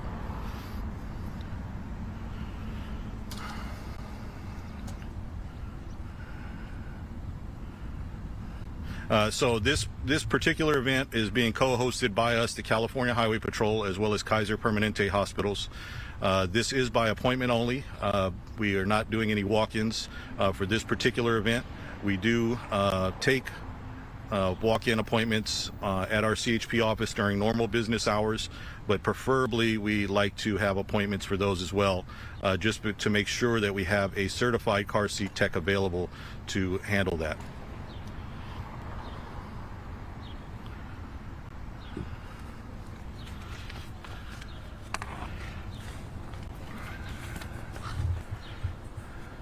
Well, car seats are always recommended to be in the rear seat of a vehicle. The only exceptions of that would be if it was a two-seater vehicle only.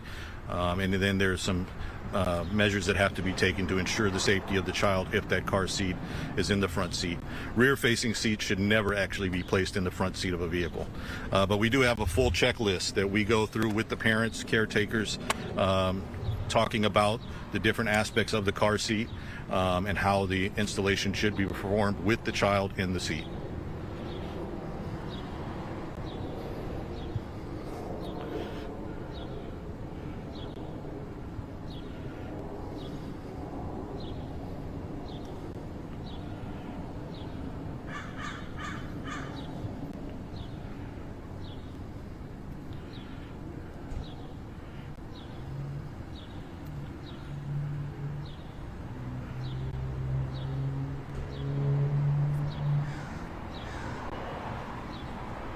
We highly recommend that you take advantage of this free service that's offered by your California Highway Patrol. We have 102 offices across the state with certified car seat technicians that can walk you through the process. We not only walk you through the process of how to install the car seat safely with the child in it, but we also then ask you to do it in front of us so that we feel you are more confident in placing that car seat in any vehicle if you have to move it, or in that exception where you're using a rental vehicle and are using another seat that you may not be familiar with.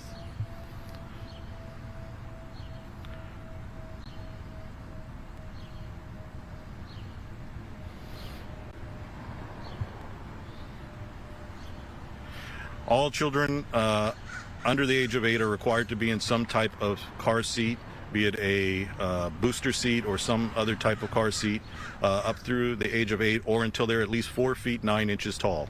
That is the law, and we highly recommend that if you're not sure, please contact your local CHP office, have us speak with the car seat technician who can talk to you about those instances. We did want to dip into that live coverage out of San Francisco, where Highway Patrol there talking about the importance of properly installing children's car seats, walking everyone through that process, and also mentioning to the public that you can always have an appointment with the Highway Patrol in order to make sure that you have properly positioned and secured that car seat right there. That event happening live in San Francisco. We are going to step away, though, for our final 2-minute break of the hour, continuing our coverage after that. Stay with us.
Welcome back to Live Now from Fox. I'm Stephanie Quinn. Time right now is 11:51 Eastern, 8:51 Pacific. We are continuing our live coverage with a number of major stories as Pope Francis has been discharged from the hospital. I did want to share this live look of the Vatican with you. He is now returning to the Vatican, where he will remain as he continues to recover after he was first admitted to the hospital back on Valentine's Day.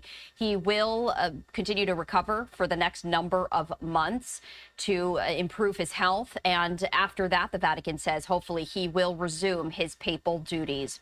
We're going to head back now to an event that takes us out to Chicago, Illinois, as Illinois Governor Pritzker is taking part in a roundtable discussion to discuss Medicaid. After that, Krell Lahada is going to be your host to continue our coverage on this Sunday. Governor J.B. Pritzker.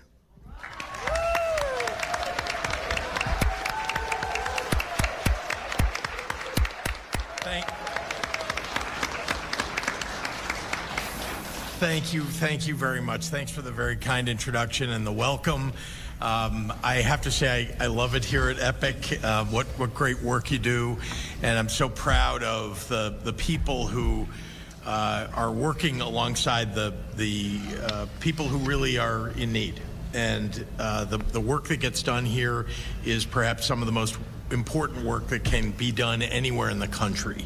And I'm so proud, really. So I'll just say that as your governor, and also say how lucky I feel to be up here with some of the experts, and we're going to hear from everybody today. But most of all, patients and advocates and people who are trying to preserve this so important program that has been a part of the fabric of our country for so many years now. And it is under threat. From day one, Donald Trump and Elon Musk and congressional Republicans, in their crusade to give an enormous, massive tax cut to the wealthiest people in the country, have put working Illinoisans' health care on the chopping block. And we know, they won't admit it yet, but everybody understands that they're looking to take $4.5 trillion. Let me repeat that number, $4.5 trillion from essentially the middle class and working class and the most vulnerable people in the country and give it to the wealthiest people in the country. And that makes no sense to anybody that I know that's rational. Speaker Mike Johnson and the congressional Republicans have voted to advance a budget that requires $880 billion in funding cuts. And everybody that understands federal budgeting, and that's about 4 people, but everybody that understands federal budgeting knows that there's only one place you can find much of that money, and that's in Medicaid and also Medicare and potentially Social Security. And so think about the damage that that will do to people all across this country, but also to people right here in this building. 3.4 million Illinoisans are covered by Medicaid, 1 in 4 of our residents in the state. These are working parents, and they're seniors, they're people with disabilities, they're our friends, they're our neighbors, people that we care about. Medicaid covers nearly half of our state's children's health care. Half. It's the largest insurer for people who live in nursing homes. So don't think of this program as being, oh, this is just a program for poor people, Medicaid. It is, and it is for our very vulnerable, but it's for a whole lot of people, and I guarantee we all know somebody or lots of people that are on Medicaid. Rural hospitals depend upon Medicaid to stay open and to serve small towns. Critical access hospitals, safety net hospitals in cities depend upon Medicaid. If we lose Medicaid, we're going to lose hospitals. Illinois hospitals and health systems support 445,000 full-time jobs, and they anchor many of those rural communities I mentioned. Hospitals not only will close, but people working at those hospitals will lose their jobs. Illinois is doing all that we can to bolster access to health care, and I've been at this for a little more than 6 years as governor.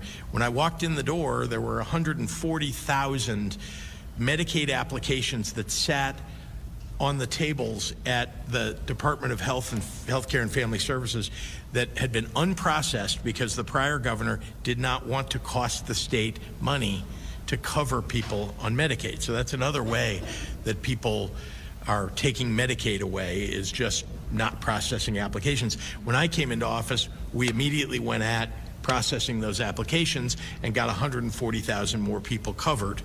That's what we ought to be doing, expanding health care, not cutting back on it.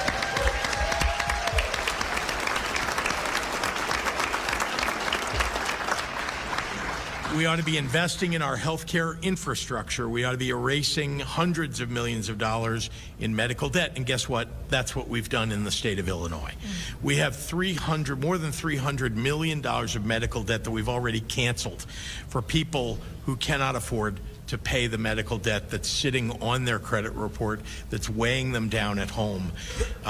And honestly, we're about to go after more than 1 million people's bills and have them eliminated in the state of Illinois.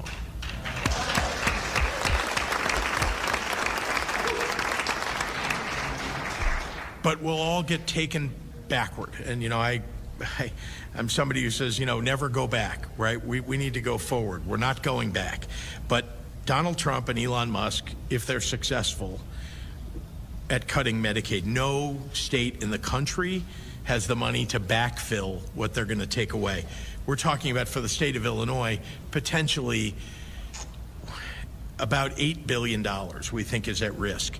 $8 billion of coverage for people. That means potentially 1 million people will lose health care coverage in Illinois, maybe more. We don't really know yet.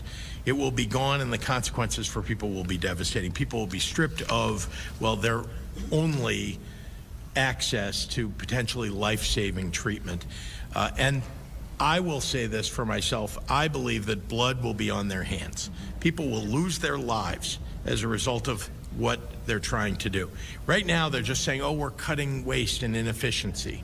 And anybody that understands waste, fraud, and abuse is not a line in the budget that you get to cross out. They want to treat it like that and just cut programs by massive amounts. Waste, fraud, and abuse is something you find in the details. That's why it's so hard. But you got to go put in the hard work. They've been in office for, what, 65 days? There's no chance they've found waste, fraud, and abuse of the size that they're trying to now announce that they're doing. We can't wait for that damage to set in. We have to do something right now. Now is the time to stand up for Medicaid, for our working families, for each other. That's why I'm traveling the state this week and will continue working as governor for as long as I am governor.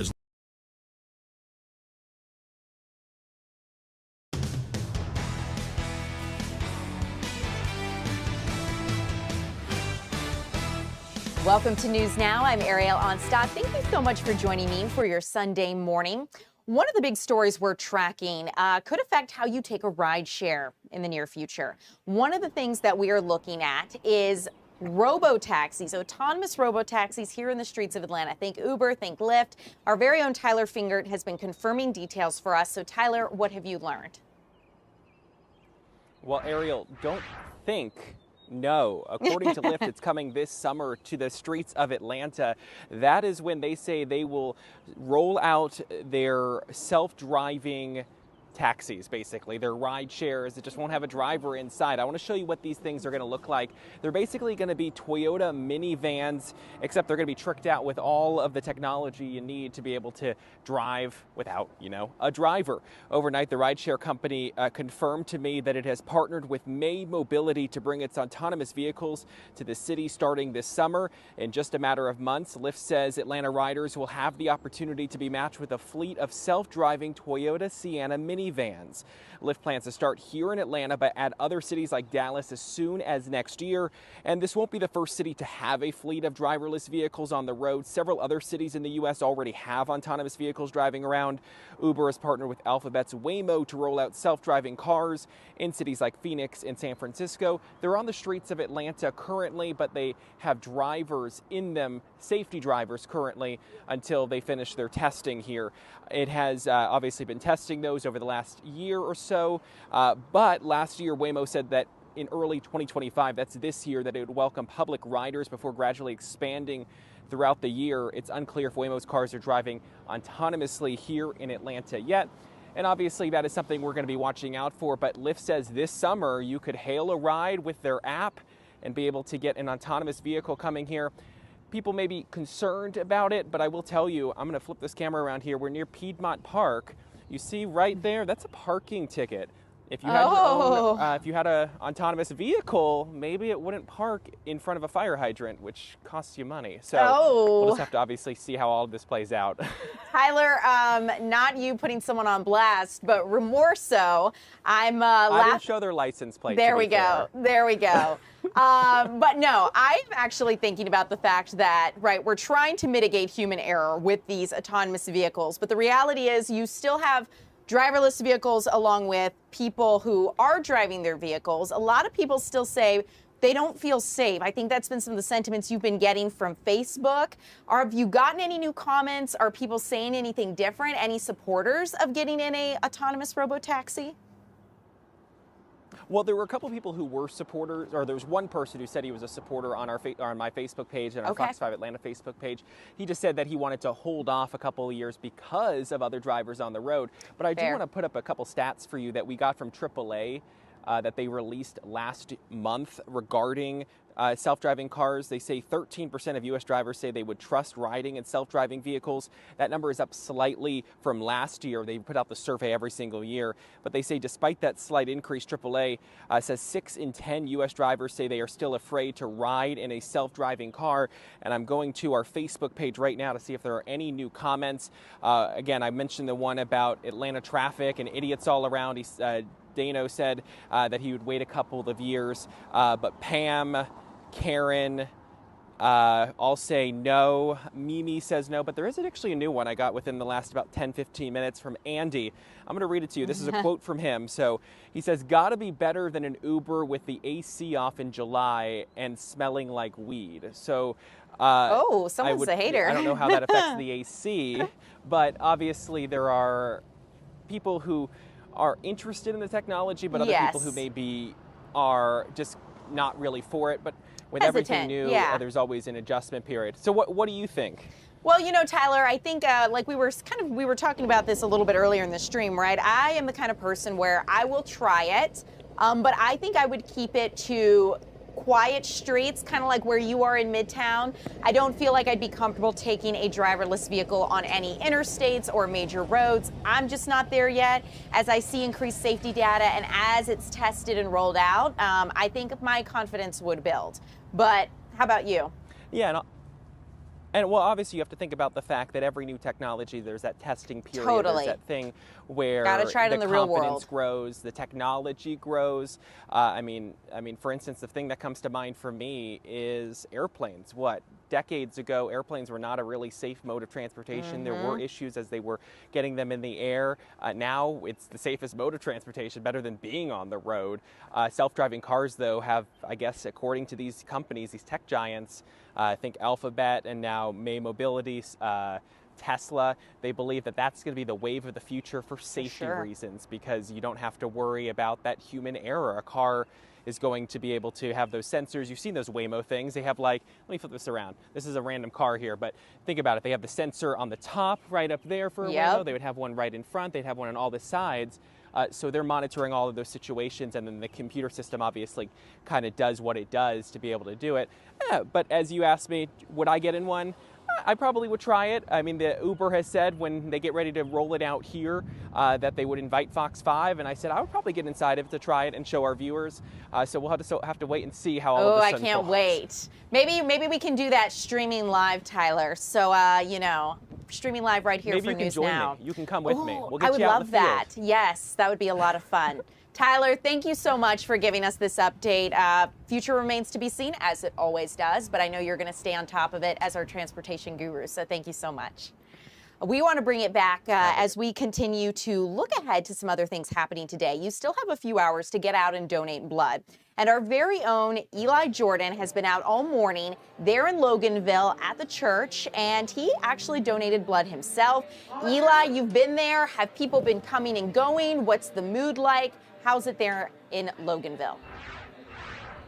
Hey, Ariel. Yeah, the mood is great here at World Mission Society Church of God in Loganville on Brand Road. Yeah, the mood is nice. Everybody's cool. I gave blood. This makes you cool. Giving blood makes you cool. If you got one of these bandages, you're cool. Because you also get to get nachos with cheese and pickled jalapenos and some fruit snacks and bananas and fruit juice and stuff. And so I do it for the snacks. But also, too, though, we do it because there's a shortage here in the state and all across the country. People need blood every day, 29,000 units of blood. That's about 10.5 million units per year. And we're running short. The fires over in California, people are staying at home or trying to find a new home and not giving blood like they normally would. Maybe people up in North Carolina as well. And just, lots of things going on, distracting us in the daily lives to get out there and give blood since COVID. I mean, people have been kind of shy to get back out there after COVID and donate. And people are needing it. Kids are needing it. Kids that are on chemo and people that suffer from sickle cell anemia, they need blood. And if they don't get it, their quality of life is lowered or they could possibly die. So come on out, take about an hour and a half out of your life, donate some blood, and save 3 lives. Because that's easy, and it makes you cool, too, if you give blood. Eli, I love it. Thank you so much. So you're gonna give blood today, Ariel? Based on your You should give blood recommendation, yes, I think I am going to, if I can make it off the desk right here to Loganville in time, You get snacks. I'll give you a run for your money. Yes. Yeah, they're out here till 3:30, so Okay. you know, come on out here. You have a few hours left. You get snacks. And Snacks like the are good. volunteer was saying, donations have dropped because of a lot of these disasters, so the need Yeah. is high. And Eli, thank you for spreading the word on this. We appreciate you. Go eat your snacks. thank Go you. get your blood sugar back up. And we're going to bring it right back Oh, yeah. here to the studio, the digital desk here at Fox 5. We have our very own meteorologist, Alex Forbes, here. Alex. Who's ready to go outside? Yeah. Look at this polo, you guys. Alex is clearly ready. Just to go back inside to the auto show. Yes, you're going out to come in, Right. But with the weather like today, I bet you're going to wish you were out. Yes, and I will be out after the fact. I'll be there through the afternoon, through a couple hours this afternoon, starting in about 30 minutes. So I'll be sure to stop by, say hi. You can see the storm chaser, and we don't have any storms to chase, which is why it is over at the Auto Center. Look, it's 67 now here in Atlanta. So we've begun the warm up. 65 now in Canton, 66 in Gainesville and in Blairsville. Even Blairsville's at 66, right? That's when you know. 68 in Athens, 72 in Eatonton, and 70 in LaGrange. Here's where we're headed this afternoon. 78 in Atlanta sounds pretty nice. 75 in Carrollton, 77 over in LaGrange and in Griffin. Rest of the day today, sunshine, sunshine. Did I mention sunshine? Now, the misnomer here is that we do have rain on the way in the next 24 hours. It's just that we're not going to see the clouds today ahead of that until after the sun sets. So get out and enjoy today. But this is also the time of year now where we start talking about the UV.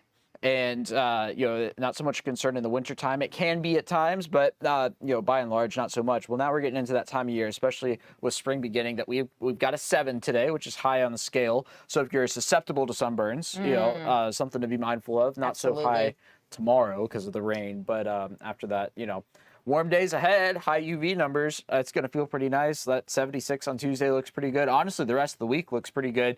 I think the only time you're going to see some more cloud cover is on Saturday.